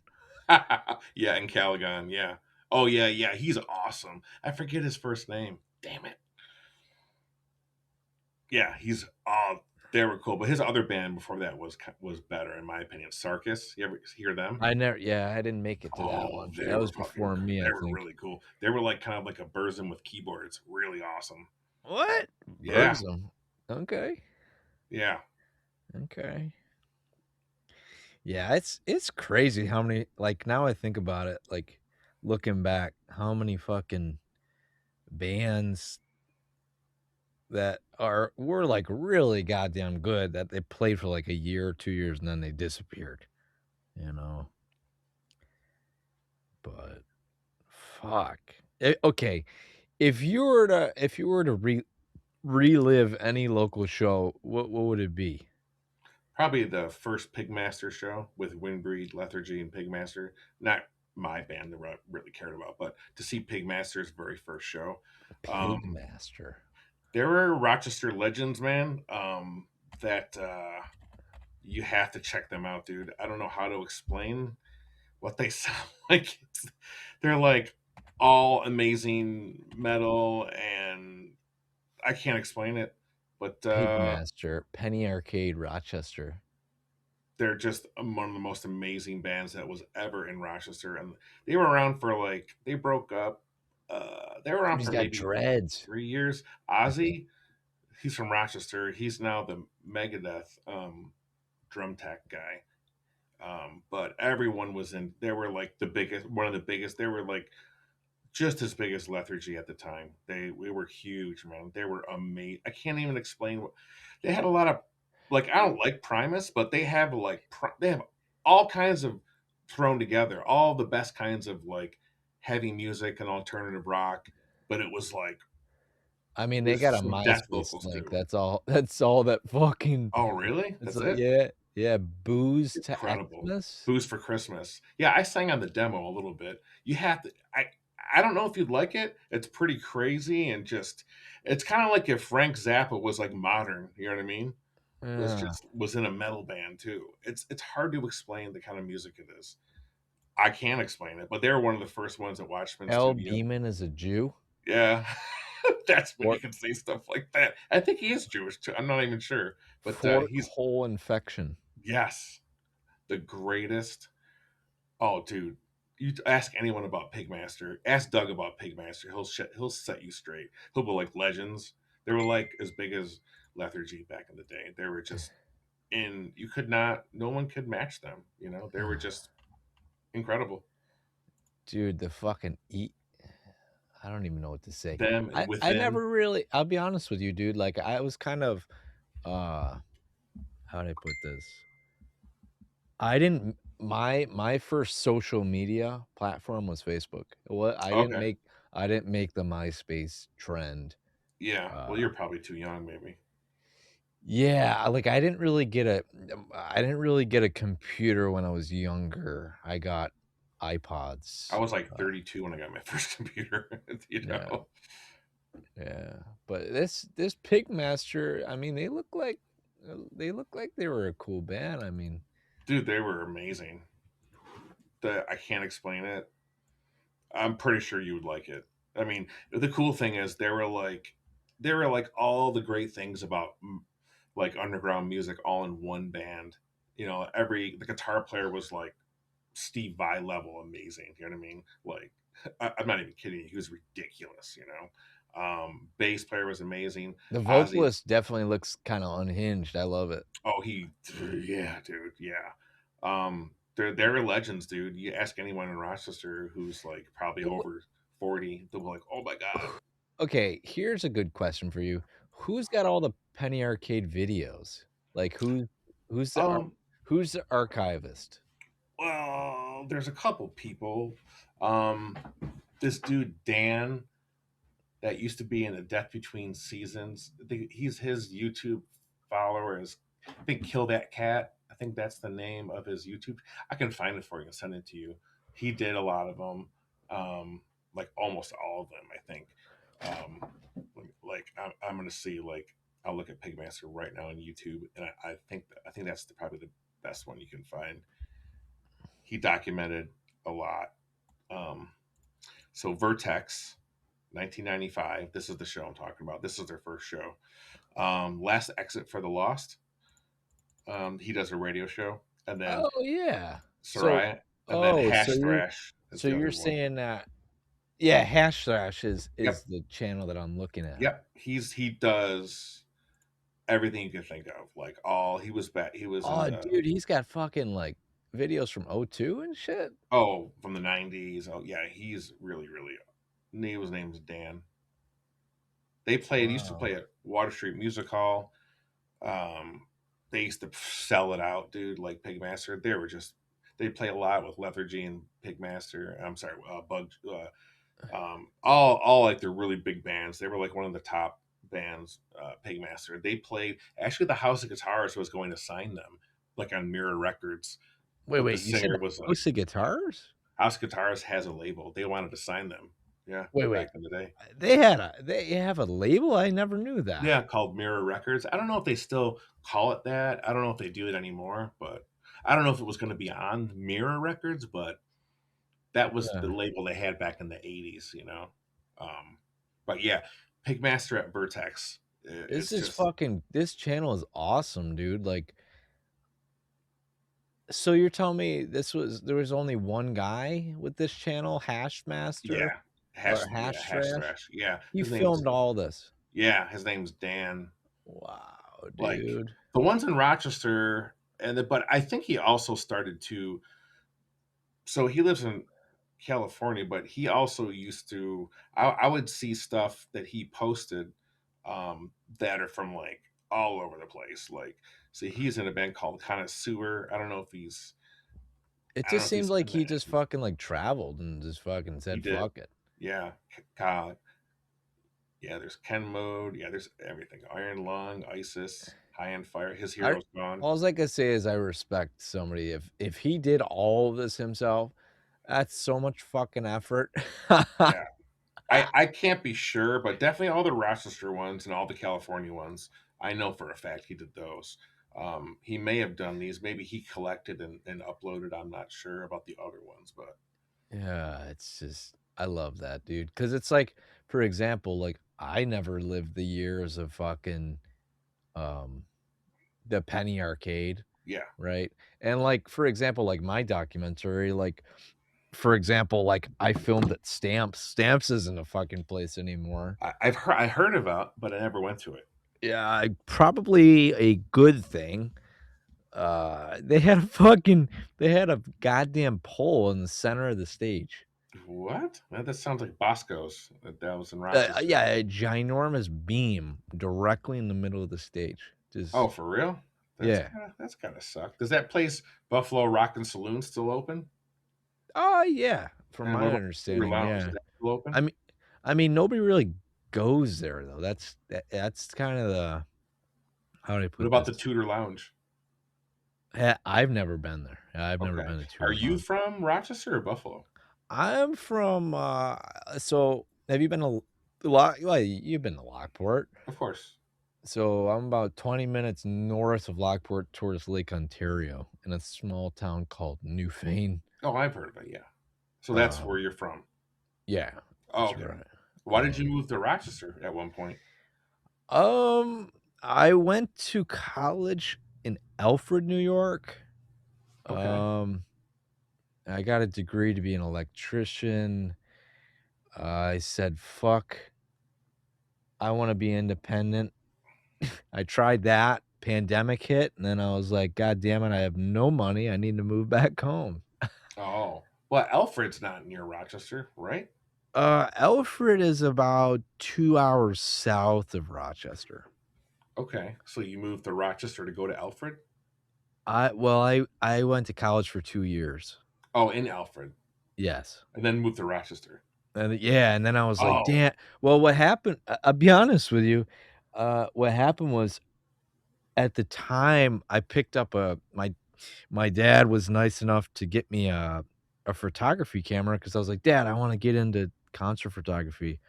And he bought me, like, a $300 camera, and every weekend because I was in a band at the time, every weekend, I was spending my weekends at the Bug Jar. oh, okay. Um, and I was like, "Dude, the scene here is so awesome," and, like, I'm in a band, and I'm, like, having, so much fun, and, like, the professional thing, like, maybe it might work out here. Yeah, no, the pandemic hit, and I had no savings account, and I had to move home. Oh, okay. Yeah, I So, get it. I mean, I came back to Rochester after having nothing, sold all my musical stuff, and I was addicted to drugs. So, yeah, I I had to mean, start over. yeah, and it's one of those things where, I actually, the big Kodak tower? Hmm. I wired up a school on, like, I think it was, like it's closer to the top of the tower, but there's, Really? like, yeah, it's weird. There's a whole floor that we wired up, it was like some sort of school for foreign exchange kids or something like that. Yeah, it's cool. Um, but that was kinda the most So you're an electrician by trade?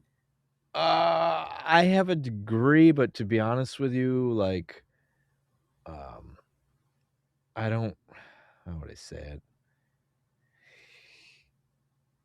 I'm trying to move to, like, human services, Hmm. uh, right now, and basically, like, I don't know, like, I just don't fit in with, like, the contracting crowd, to be honest Sure. with I you. don't either. I mean, it's like I'm a painter, but everyone else is like, I don't know, like they're on heroin or they're just like painters have a bad reputation for being heroin addicts or just Yeah, like I'm so not like the normal dude. I'm like, yeah, yeah. Well, it's like, to be honest with you, if I were to go back and get into the trades, I probably would have been a painter because it's like, um, I don't know, like being an electrician, I think it takes a special type of personality, you know what I mean? mhm, Like yeah. somebody that has the work ethic of wanting to work 6 days a week and Oh, fuck fucking, that. Oh God. yeah, yeah, 6 days a week and like constant stress. Like Oh, it's not worth it. yeah, I mean, they might pay me $45 $50 an hour, but, Sure, like, but it's yeah, they have no life. um, but My I don't nephew know. does HVAC. He likes it. How's your professional journey been since you, like, Mm. graduated in terms of, uh Well, I delivered pizzas. I started delivering pizzas when I was around 20. I delivered pizzas for like 11 years, no believe shit. it or not. I did Okay. it in Rochester for a couple years, and I did it in Cincinnati for another 7. But you made really good money in Cincinnati doing it. Like back like 20 years ago, 25 years ago, you could make $500 a week People working. used to tip? Oh yeah, I mean, so what would five? Let me see what that is. Let me look that up. So back then, so let's see here. $500, 2,000 worth today. So basically, I could be making about $900 a week delivering pizzas. This day's money, Right. not even full time. No So, shit. and because I wanted to tour and be in a band, that's why I moved to Cincinnati to tour and be in a band, and I wanted to make band my life. And so that's I did that because it gave me the freedom to just take off whenever I wanted to do it. I made pretty good money. I didn't have to dedicate anything else. Just listen to music all day. It was a pretty easy job, but it killed your car. You know what I mean? And then when I came Yeah. back to Yeah. Rochester, 2007, I was just like 33 years old. I was like, I don't know what I'm going to do, and then I just fell into painting by accident. You said 37? I was 33 Oh, okay. when I moved back in 2007. So Yeah. I fell into painting because one of my friends was trying to. Well, one of my friend's girlfriend was trying to make her boyfriend jealous by hiring a painter, that which was me. I was friends with her boyfriend, and he would never paint the room. She would ask him, so I was there for just like Just, like, for a couple humor? hours, and she gave me like Yeah. $100. I was like, wait a minute, do painters make a lot of money? I'm like, I could probably do this, and then I just started doing it, and I've been doing it for like almost 20 years now. Yeah, so And now you've been fully, self-employed? yeah, uh-huh, No shit. yeah. To be honest with you, man, like, I I might have to think about, like, It's uh pretty easy, man. I mean, it's not that hard. yeah, well, it's like I'm I could trying to never work for do someone else again. I could never work for someone else again. well, Oh my dude, it's god. like I gotta be honest with you, dude, it's After I've like been doing working for myself for so long is that's what I mean. right. Well, it's like you kinda made me scratch my head a little bit because it's like I wanna do this thing at, like, assisted living facilities, but maybe, like, I could do, like, painting or something on the side or, Yeah. you know, like, um dude, I'm in the same boat. How many years have you been, self-employed? Almost 20. Fuck, dude. Okay, alright, I'm gonna pull the business card on you now because 'cause Yeah. I'm fucking real curious about this. Mhm. What do you think it takes to be, self-directed this day and age? I would say the desire to not work for someone else, and to not have to worry about if you're going to have a job the next day because of how the economy goes. But, if you're doing a job like what I'm doing, there's no way AI or a robot or there's n- there's n- as far as I can understand, there's no way my job can be replaced. You know what I mean? So, um, anytime soon, that is. So that's why I did it, and it's fairly easy. I don't mind doing it. But the only thing I don't like about my job is like coming home kind of dirty. You know what I mean? Your car ends up being kind of messy. But when I get home, it's like I get out of those clothes and I'm kind of done with it. But a lot of people, it's like a mechanic. They're always kind of a little greasy with their hand. Their hands are always kind of gross, even when they're out of work.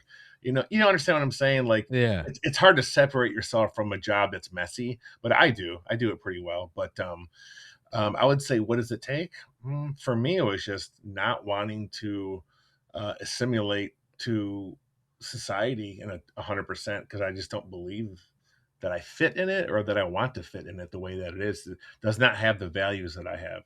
So that was like the main reasons. And Right. and to be able to control my own life, because like I couldn't even imagine like whenever I have a show, I got to take off, or if I have a lot of doctor's appointments sometimes, so I'm going to take off here. Oh, because I make my own hours. I just get up sort of a lot of times when I want to, like so. That's beautiful, dude. But It's like you do got to have a certain. I'm not as disciplined as I should be. I could definitely make more money if I was more disciplined. If I got up earlier, I could make more money. Yes, but I am right. lazy to an extent. So Well, my thing dude, I'll be honest with you, today I flipped the switch on, like, my life at this point. I I sent out 3 invoices, and up to this point, dude, I'll be honest with you, like, I always did videography stuff, like, kinda, like, never did an invoice, never took any of it seriously, never had a W-9, never mhm, had this, and, like, today, I was like, "Dude, like, maybe I just need to work for myself because, like, I have no problem." I think you should do it. Yeah. Well, it's like dude, I could do the music thing and then fucking, like yeah, like, do painting or just something, like, or the videography thing, like, um Like, if I could do it over, I wish I was more business oriented. Like the amount of effort I put into my bands, I wish I would have put that more into a business discipline, just so I could be more financially stable. Because you right. don't think about that when I was your age. I didn't think about anything. I didn't think about the next day. You know what I mean? I didn't think about anything. Like, whatever, dude. Like, I was like, it's going to be a long time before I'm old. And the next thing you know, like, I can't believe I'm going to be 52. That sounds crazy to me. Like, it doesn't even sound logical. Like, I still feel like I'm like mentally, like I'm like maybe 30 years old, like I still like Yeah. all the same stuff. But I will say, as you get older, the really good thing is you're so much more comfortable with who you are, and you so much don't worry about all the dumb stuff you used to worry about. I wish I would have known that back then. Now, I mean, back I wish now back then. Yeah, you know what I mean. Are So you now are you relating that to the fact of, like, just your personality, or you're talking about just, like, as an entrepreneur? just everything as as in general life. Like I wish, but I think that's the part of being young is like like a lot of self-doubt and a lot of like man, like you really can do anything you want, but you just put these walls up because society tells you, oh, you can only do this, you shouldn't do this. Like, it's hard because I really do think like school and college, it just felt like like they're just brainwash you to be part of this society where it's like you clock in, you clock out, you do this, you do that. I just never felt attached to those things, Yeah. like status. I never understood it. But, perhaps had my childhood been different, if I was brought up with more stricter rules and stuff like that, I would be that way, but I'm not. I had to raise myself. So I'm sort of like a self-made, not like in some like egotistical way, but like in sort of like and a lot of failures I did too, and like a lot of stuff where I wish I would have gone to school just to see what it was like. You know what I mean? But I was like in my Right. mind, oh, I can't do that because of this or that.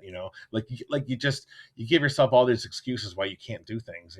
When you're young, and like Right. I did when I was younger. I wish I would have just taken more chances, but I did take a big chance when I moved to Cincinnati when I was 24 years old, and I was like, I'm gonna be in a band and I had a lot of fun in Cincinnati. It was so cool. I miss Right. it, but a lot of people just they never even move out of their town, they never go anywhere. So Yeah, I mean, it's cool that it's you got that experience very young. yeah. Well, it's like I don't know, dude. Like, I've had a I mean, you were telling me earlier that you thought I was older, and, Yeah, I like, thought you were way older. I thought honestly you were probably like 35. Like you yeah, don't look well, you definitely don't look like you definitely don't look from what I remember seeing you, like you don't look like a 26-year-old, like how you don't carry yourself that way at all. So yeah. Well, I think a lot of it has to do with the fact that, like, I don't know, dude, like, I I would say, like, in relation to, like, your upbringing, like, my parents have been very, how would I put that? Advocates for me, to, like, travel, like, that's I awesome. I, I spent 2 months living out of my fucking van in Colorado and hiked. That's so cool. What, this past year? No, that was I think it was a year and a half, 2 years ago. Yeah, when you quit podcasting? Was it that then? Yeah, yeah. Yeah, that's so cool. That's But awesome, but, dude. like, I don't know, dude, like, I've how do I put this without sounding like, "Oh, my life I've done weird shit, like, I've went parachuting, I've lived out of That's my so cool. van, That's and awesome. what I'm trying to say to you is, like, I kinda have that same aesthetic not aesthetic, that's not the right term. The same, like, mindset where it's just like, I don't feel like I fit in, like, the corporate world, but, Oh, yeah, like, yeah, yeah. if I if I work for myself, maybe I could try to feel like I fit in, you know Yeah, what I mean? I think once what I realize now is it never mattered that if I fit in or not. That's the thing I didn't understand back then. I remember thinking like I remember feeling guilty that I used to like metal. I'm like I'm weird, like there's something wrong with me, and I couldn't really embrace myself who I really was until I was like maybe late 30s, early 40s. Like I was like this is just who I am. Like it Yeah, was really weird, you know what I mean? Then you realize like I'm like I said, I'll be 52 in March. Like, dude, my bedroom is like metal posters and like Christmas lights. Like I don't. I'm not like 4,000 CDs. Like that's my room is like how I envisioned it when I was in my 20s. You know what I mean? It's like I yeah. still. I still, yeah, I don't like to dress up. I still wear metal shirts. You know what I mean? I love my t-shirt Well, collection. Like, I think that's the beautiful thing of, like I don't know, I had a conversation with my father the other day, and we were talking about just, like how do I put this? Like, I don't wanna say budgeting, but just, like, in general, like, the outlook on my life, and I said to him, like, "To be honest with you, I have every single thing that I've ever wanted. I have a computer, I have my musical instruments, I have" you don't need much, is what you're I saying. l yeah, like, I You don't need the literally material things. I have my camera, I have my microphone to do this, like, I guess what I'm trying to say is, like, for you, you're probably in the same boat where you probably have everything you want, you just need to pay for food and fucking shelter and, Mhm. you Yeah. know? I mean, I wish I could have a house, afford a house. That's one thing I really wish I was able to do, so, um but also too, my rent is really cheap where I live, and I live in a really nice area. Like, it doesn't even make sense how much I pay, like 680 a month for a one-bedroom apartment that's pretty decent size, with an attic and a driveway, like, right off East Avenue, so the Okay. area. So it's like Yeah. my apartment should be at least like $1,100. So I live in a really cool, like, little artsy area, where it is, like, near the George Eastman house, not too far. So it's great, so if you had a house, you got to pay all the taxes, you got all the maintenance, so there's ups and downs, but I want to have my own jam room and my own studio in my basement. Like, I own so much musical gear, it's ridiculous. I've had to sell some because I have so Now where do much. you keep it? In your Oh, at our apartment? jam space. Oh, Like, okay. we in our band rehearsal spot, the whole room is all my gear. Like, Yeah, nobody has their own gear. Well, some of them do, but it's not, like, professional or, like, big enough or whatever, so, but yeah. I like providing it because, you know so, and that was my cat, Your Wawa. cat. Yeah, I have 3, so, but, That's funny. No, I mean, um, it's cool though. It's like because to be honest with you, dude, like it kinda makes me feel good that I'm talking to you about this because it's like at this particular moment in my life, because it's like all of my friends are working for somebody else, right? But I'm thinking to myself, I'm like, dude, there's just something inside me that's like, just fucking try it. Like, just oh, absolutely, dude. You're so young, you got so much time. Yeah, what's the you don't have any, like, I don't think you have kids, do you? no, Yeah, I so am I have the only string I have is a dog, but I live with my parents, so dude, oh, this is the time to do it, dude. I was very fortunate enough when I moved back home. I lived with someone that basically charged me no rent for about a year and a half, 2 years. Like, to where yeah, that's how I was able to get my business going. So I was doing house cleaning and odd jobs and stuff because I was in rehab. They didn't want you to work, but I'm like, I have to have some money. Like, what am I going to do? You know what I mean? Like, right. I have to have some money. So I just, did house cleaning, which is stuff I did before when I lived in New York, and I didn't mind. Like, and then I used to do, like, move apartment move outs. I might consider that now, doing because it's, like, slow right now. But, like, dude, going for like 2 hours and make $200, that's pretty fucking awesome, Like, Right. yeah, I Well, mean, that's the it's definitely the appeal. I mean, like, the music thing that I have going, like, people are paying, like, 150, $200 an hour, to do um, what? just the music stuff that I've been getting into, and You mean at the home? yeah. Oh, I didn't know you were getting paid for that. That's fantastic. As of yeah, like, recently, That's perfect. That's I was amazing. like, "No shit," like, "People are gonna pay me to have fun? Fuck yeah." No, that's yeah, dude, that's really, I think, like, it's what you're doing is, like, because the way I see it is, like, I mean, like, the whole stereotype of I guess I don't even wanna call them retirement facilities, nursing homes, whatever you wanna call it. The notion is that everyone's lonely there. People don't visit their family, and Yeah, you have someone in there that gives them some kind of connection, you know? right, Who's and not gonna like that? well, the thing is, like, I started volunteering, right? I volunteered, like, 4 times, Mhm. and then I was like, "Dude, why don't I just try to make this, like, my maybe, like, full-time/part-time slash part-time vocation like, as of right now?" Dude, you should. You could start. like no one else. You have no competition. You know. Yeah. Well, That's it's cool that you say that because, like, literally, I was talking to the fucking AI today, and it described it to me as, like, the blue ocean, like, no Americans are going to assisted living facilities at 26 years old yeah, and trying to, like, absolutely, do that, you know? Like, there's a bunch of old people playing, like, cover songs, but not like a active engagement sort of experience, you know what I mean? absolutely, yeah. Um, but I don't know, I kinda thought of it today, I was laughing because 'cause I'm like, "Is that like the am I, like, retiring from being like a, what's the word? Like a metalhead and I don't it think so. and just offering, uh, very, soothing, uh, ambient music. Yeah, it's just funny, dude. But no, it definitely sparked my ideas of like, man, maybe I just gotta fucking try to do it again, you know? I would, man. I would, man. It's so cool when you build something yourself. Um, Even though it's Right. just a painting business, I'm proud of it. You know, like it's cool. You know, I'm trying to branch out and do more kitchen cabinet refinishing, like painting them. You make way more money, and plus it's a lot funner. You know what I mean? Like painting a room, it is what it is. You've done it a million times. You know, it's not a challenge to it, really. You know, So, but would you say that for somebody like my age, like, what would I have to learn in the painting industry? Like, to get in to really, like well, probably the hardest thing is learning how to quote and pricing. You know, oh, no, dude, when I first started painting, you ready to laugh?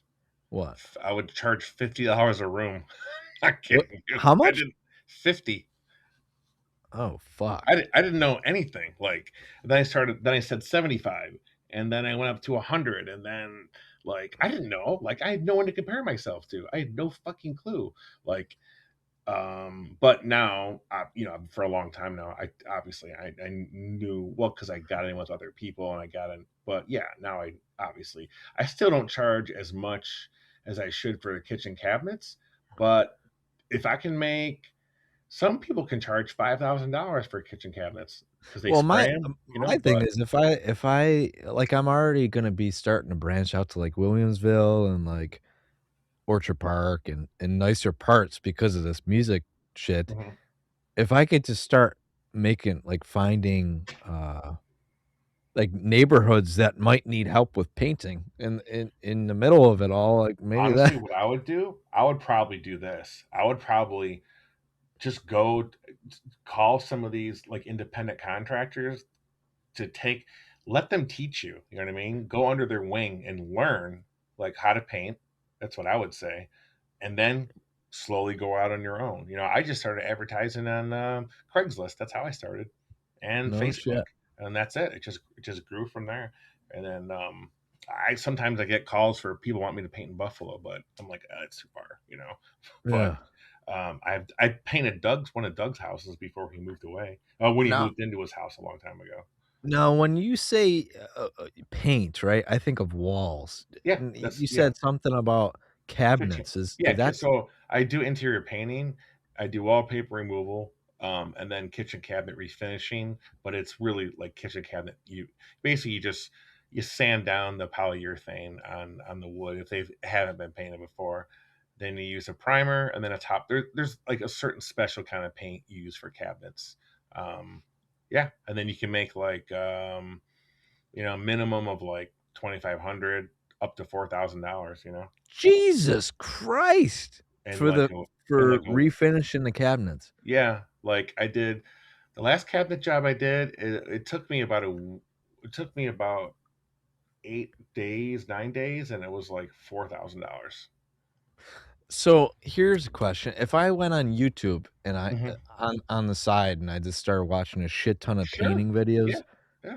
I mean, could just I just painting normal painting houses is pretty fucking easy, dude. You get into the cabinets, that's a lot more difficult, but if you do watch some videos, it's, you know, it's I don't know. Doesn't seem that hard to me, but, Right. you can get like, basically, like, in painting, you can easily make like, you'll make a minimum of $25 an hour up to $50 an hour. It fluctuates between those, So if I go in, I can paint, like, a 10 by 12 average bedroom, like, the ceiling, the walls, the trim, you know?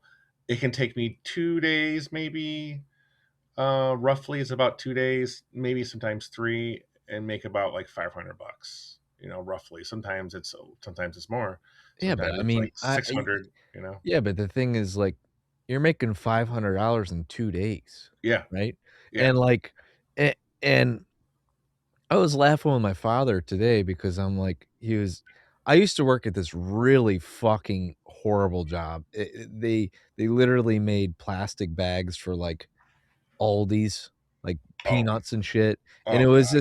it was a manufacturing job, and it just monotonous. Oh, that's the Everybody worst. was fucking miserable. Yeah, It that's the literally worst. dude, I gotta be honest with you, I kinda don't want this recorded, but, it kinda, like, put It me made you suicidal? yeah, I won't say much, but Sure. yeah, like, Yeah, my mental health yeah, dropped. yeah. Um, I had one of those jobs too when I was a teenager. It was horrible. Manufacturing job. I cut little pieces of plastic off for 8 hours. Like, that's it. yeah, dude, It was like, horrible. I don't know how to put it besides, like, working at a place like that where everybody is a fucking miserable Yeah. prick, I like would say this, working with people, I can tell you have a like what I feel comfortable talking to pretty much anyone.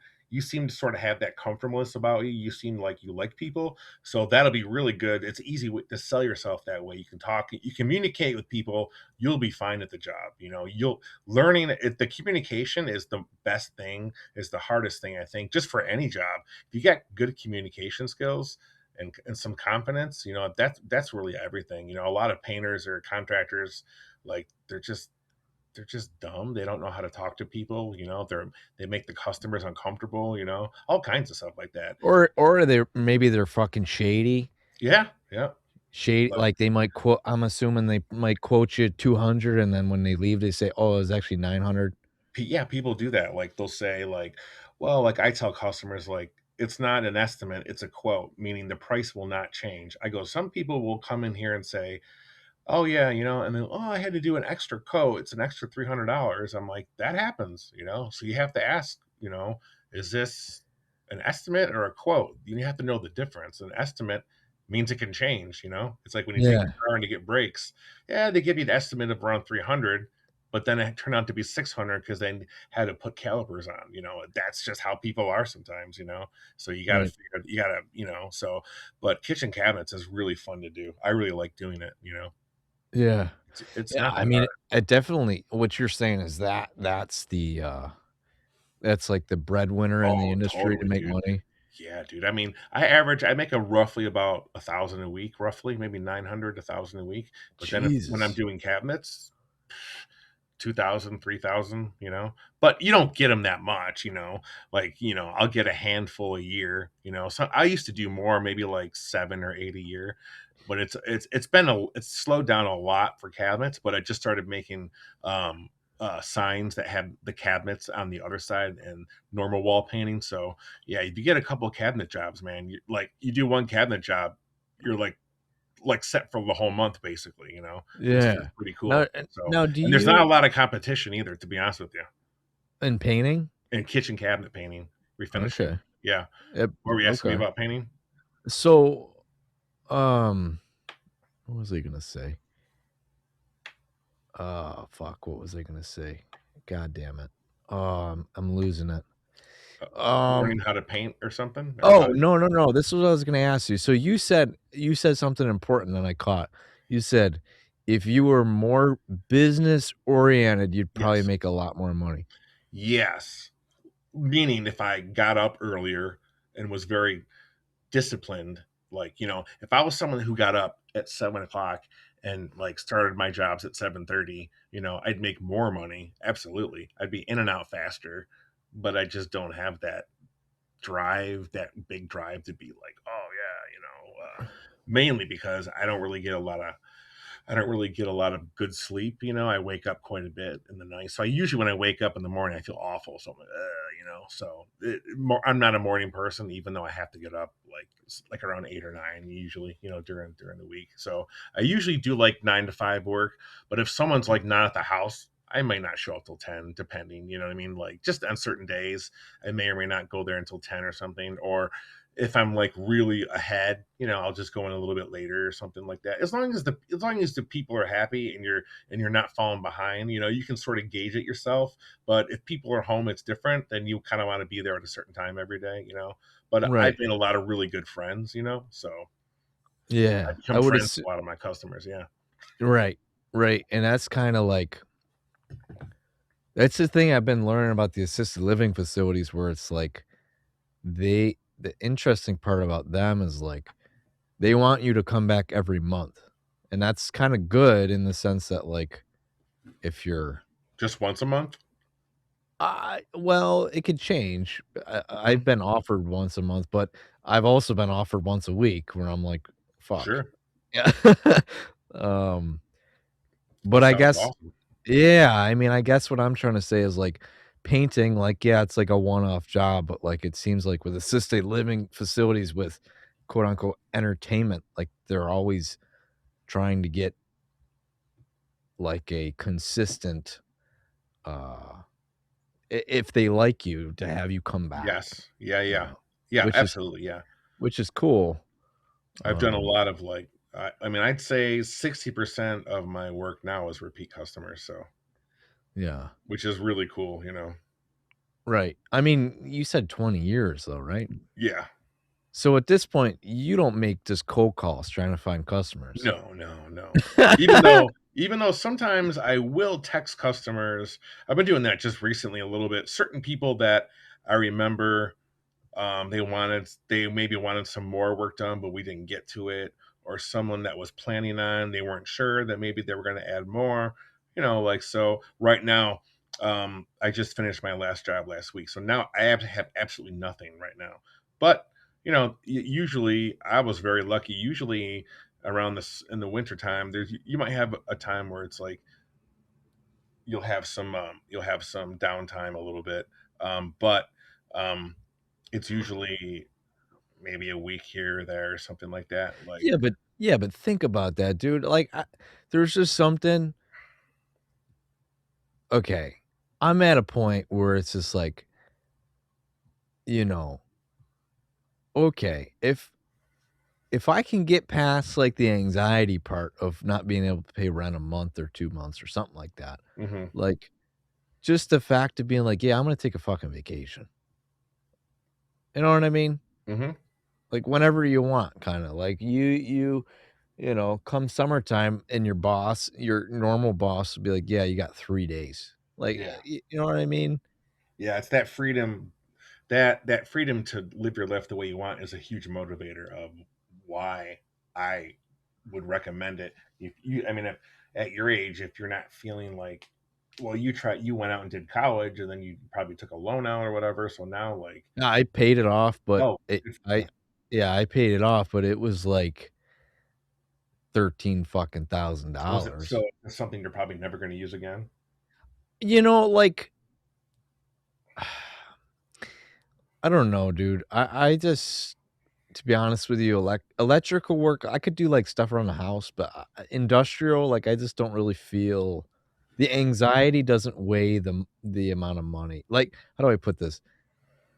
My anxiety for safety and shit like that, hmm you know, I I have a lot of trauma in terms of, like, dealing with fucking blue collar bosses that treated me like shit. Sure, sure. Yeah, I had that too. Yeah, when I was growing up. So, um, that's another big driver for me that, like, I'm so sick of, like, getting traumatized by Yeah, fucking horrible bosses, like I did that too. I let people like walk all over me when I was younger. Yeah, you don't yeah. have for whatever reason you just don't have the balls, and then once you start doing it on your own, like you're like, I can't believe what was I worried about, or what was I thinking? Like now that like sometimes I have to forget that I work for myself, how lucky I am. I have people that are like hate their job so much, you know what I mean? Well, But it's they like just it's just can't get over it. Like they hate it, you know? Well, I feel like, from my perspective, like, living with my parents at 26, I mean, yeah, it's not really ideal. Most people are like, go live by yourself and fucking get a job." But it's like, um, there's just, you know I feel like it's just like you said, we're, like, programmed just to, just kinda, like, put our number in the system and, like, clock out, you Yep. know? Like, people I don't know, like, maybe it has to do with your upbringing of, like, your what you said, like, you got kinda thrown into the wolves, like, with the whole, like, family situation. Absolutely, yeah. That's definitely made actually it kind of made me feel like very insecure about like, am I smart as other people? Could I really do like it made me like kind of like not want to be around these situations where I didn't feel as confident maybe as other people who like went to school or who had sort of a normal, stable upbringing. It definitely messed with your head, messed with my head. That's all over with now because now I'm like more well adjusted than quote unquote normal people. I can sort of feel, you know what I mean, in certain ways, but it's I tried to be more sympathetic and empathetic over the past 5 years. George Yeah, Harrison's taught me that quite a bit. right, right. Yeah, it's just yeah, but that's, uh maybe and another thing too, like, I was thinking about this, as I was at the gym today, I was like, maybe it's just because, like, when I was a kid, like, it sounds, like, super what's the word? Um, it sounds, like, kinda cheesy, but it's just like, dude, I always like, since I was a band kid, like, I did the fucking album I did the album art, we went to a studio, like we filmed our own videos, like, we did our own flyers, we photographed fucking our band, you know what I mean? Like, maybe like, the whole, like, being in the DIY metal scene, like, between both of us, maybe, like, that's the silver lining of, like, what kinda might have led us down to the thought of, like, yeah, maybe we're just not, like, employable to other people, like, maybe we just need to work Yeah, for I ourselves. remember I remember feeling like just betrayed everywhere I worked. I felt like they just betrayed me and didn't value me as a as an employee. I was like, fuck this. Fuck this. You know what I mean? Like, I don't need to prove myself to anyone. And then once I realized I was able to do it myself, it was like really cool feeling. A lot of times I just kind of forget about it. But what was really cool is just like when you hear about people like having to go to work when they don't want to. I'm just like, I don't have to do that. Like, I just kind of do what I want, like to an extent, like so. But there's times where it's like like this week where it's like, I don't have any work. But that happens not very often, like I'm usually pretty consistent. I'm usually only booked out maybe like a week or two in advance now. I used to be booked out months in advance, but over the past 6, 7 years, it just kind of changed. But it's weird, man. I mean, it just kind of comes. It's just out of nowhere. Someone will call you. It's just kind of like, Well, yeah, it's like you said, though, like, if you wanted to just, like, hustle, hustle, hustle, you'd be sure, on the phone and, like, just fucking, like, yeah, calling everybody's brother if they need to work, but it's just like, at like, kinda what I was talking about earlier is, like, when's enough enough? You know what I mean? In terms of sure. money, like, after you pay your bills or whatever, like, your rent and your utilities and your food, like Yeah, I guess I guess a lot of people, like I was never taught anything about money, how to save, nothing. So that's something that has been a big challenge for me as I've gotten older, and that's something that I've been actually been working on. Trying to learn budgeting and this and that. Because for me, money was always just like like I was just kind of frivolous with it. I never really had a lot, so like, what if I had a little extra? I'd spend it on not like I don't know. I just didn't really I would just maybe just give it away or like sounds weird, but like sometimes people on the internet, I'll just meet someone and we'll be talking for a while.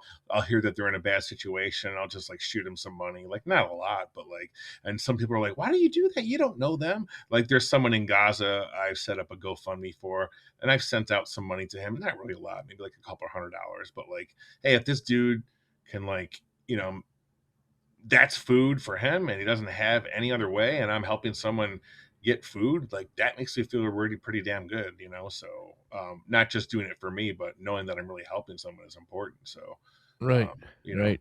I mean, to be honest with you, that's, like, one of the most, uh for me, I respect people so much when I hear that because it's like I feel like society is kinda like especially my generation is just dude, like especially with Amazon and everything, I just feel like, oh yeah, um, the compassion for other people and, like, the kindness and the that's a really caringness. yeah, I can't, it's so hard these days, man, when I hear people talk about like I said, I've been very very a big advocate for Palestinian rights for over 20 years. I mean, I met someone that lived in Jordan.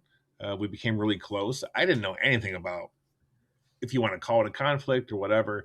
Once I learned the history, I just couldn't believe like this has been happening since 1948.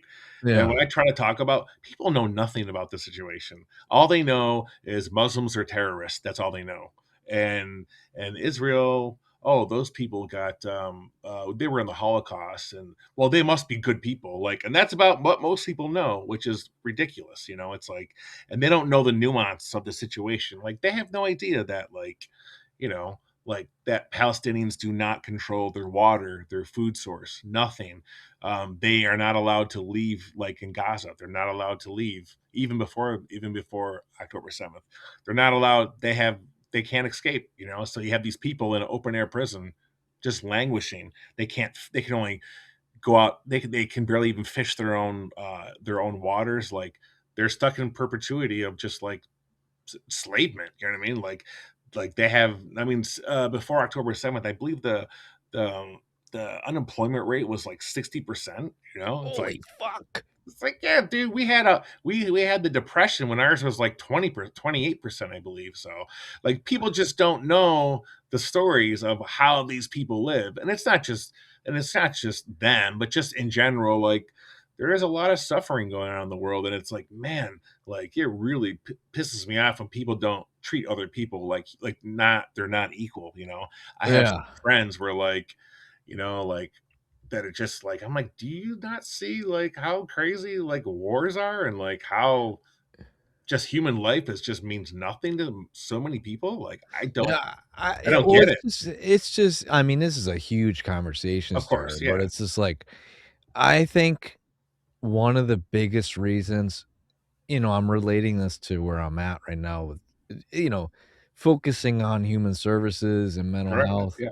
um, and maybe what we can do is we can take this and Yeah. just add on to a fucking, Sure. mental health part, Yep.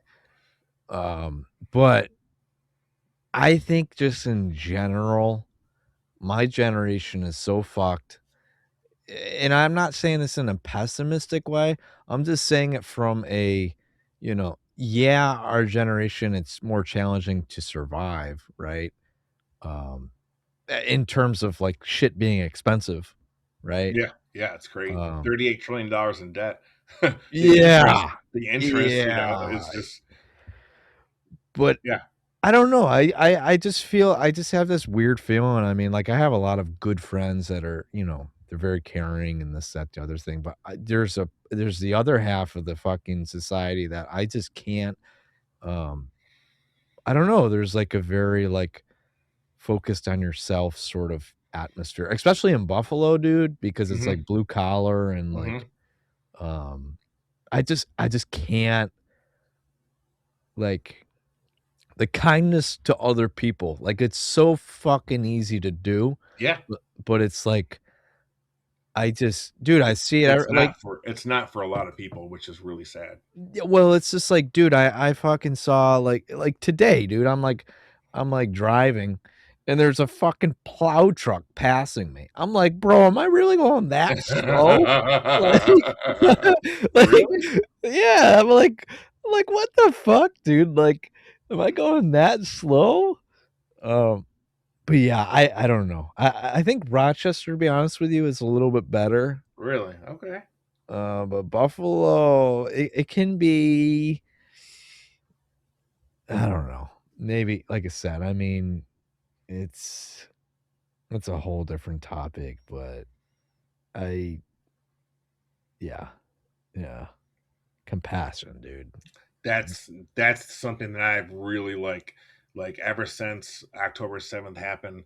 And I mean, and really for really both sides, it's not just like a one way thing, but people don't understand it's like October 7th was one day. It was like it all happened on one day. Now, of course, the hostages, sure, but we're talking about 235 people. Of course, it's horrible, but we're talking about like how many Palestinians have been killed since I think it's like there's some numbers that could be up to 100,000. You know what I mean? And it's Yeah, like 50% of the people in Palestine were not alive when Hamas was voted in power. And people don't know that they didn't even want elections. It was the US that forced them to have elections. They didn't even want elections, you know. And back then, Hamas was not a terrorist; they were just like resistance. You know what I mean? And as soon as they won, they thought Fatah was going to win all the seats, and they were thought they were going to continue. They were everyone was surprised Hamas won the election in 2005. As soon as that happened, then Israel, you know what they did to Gaza? Well, they left Gaza. You know, they were there up until 2005.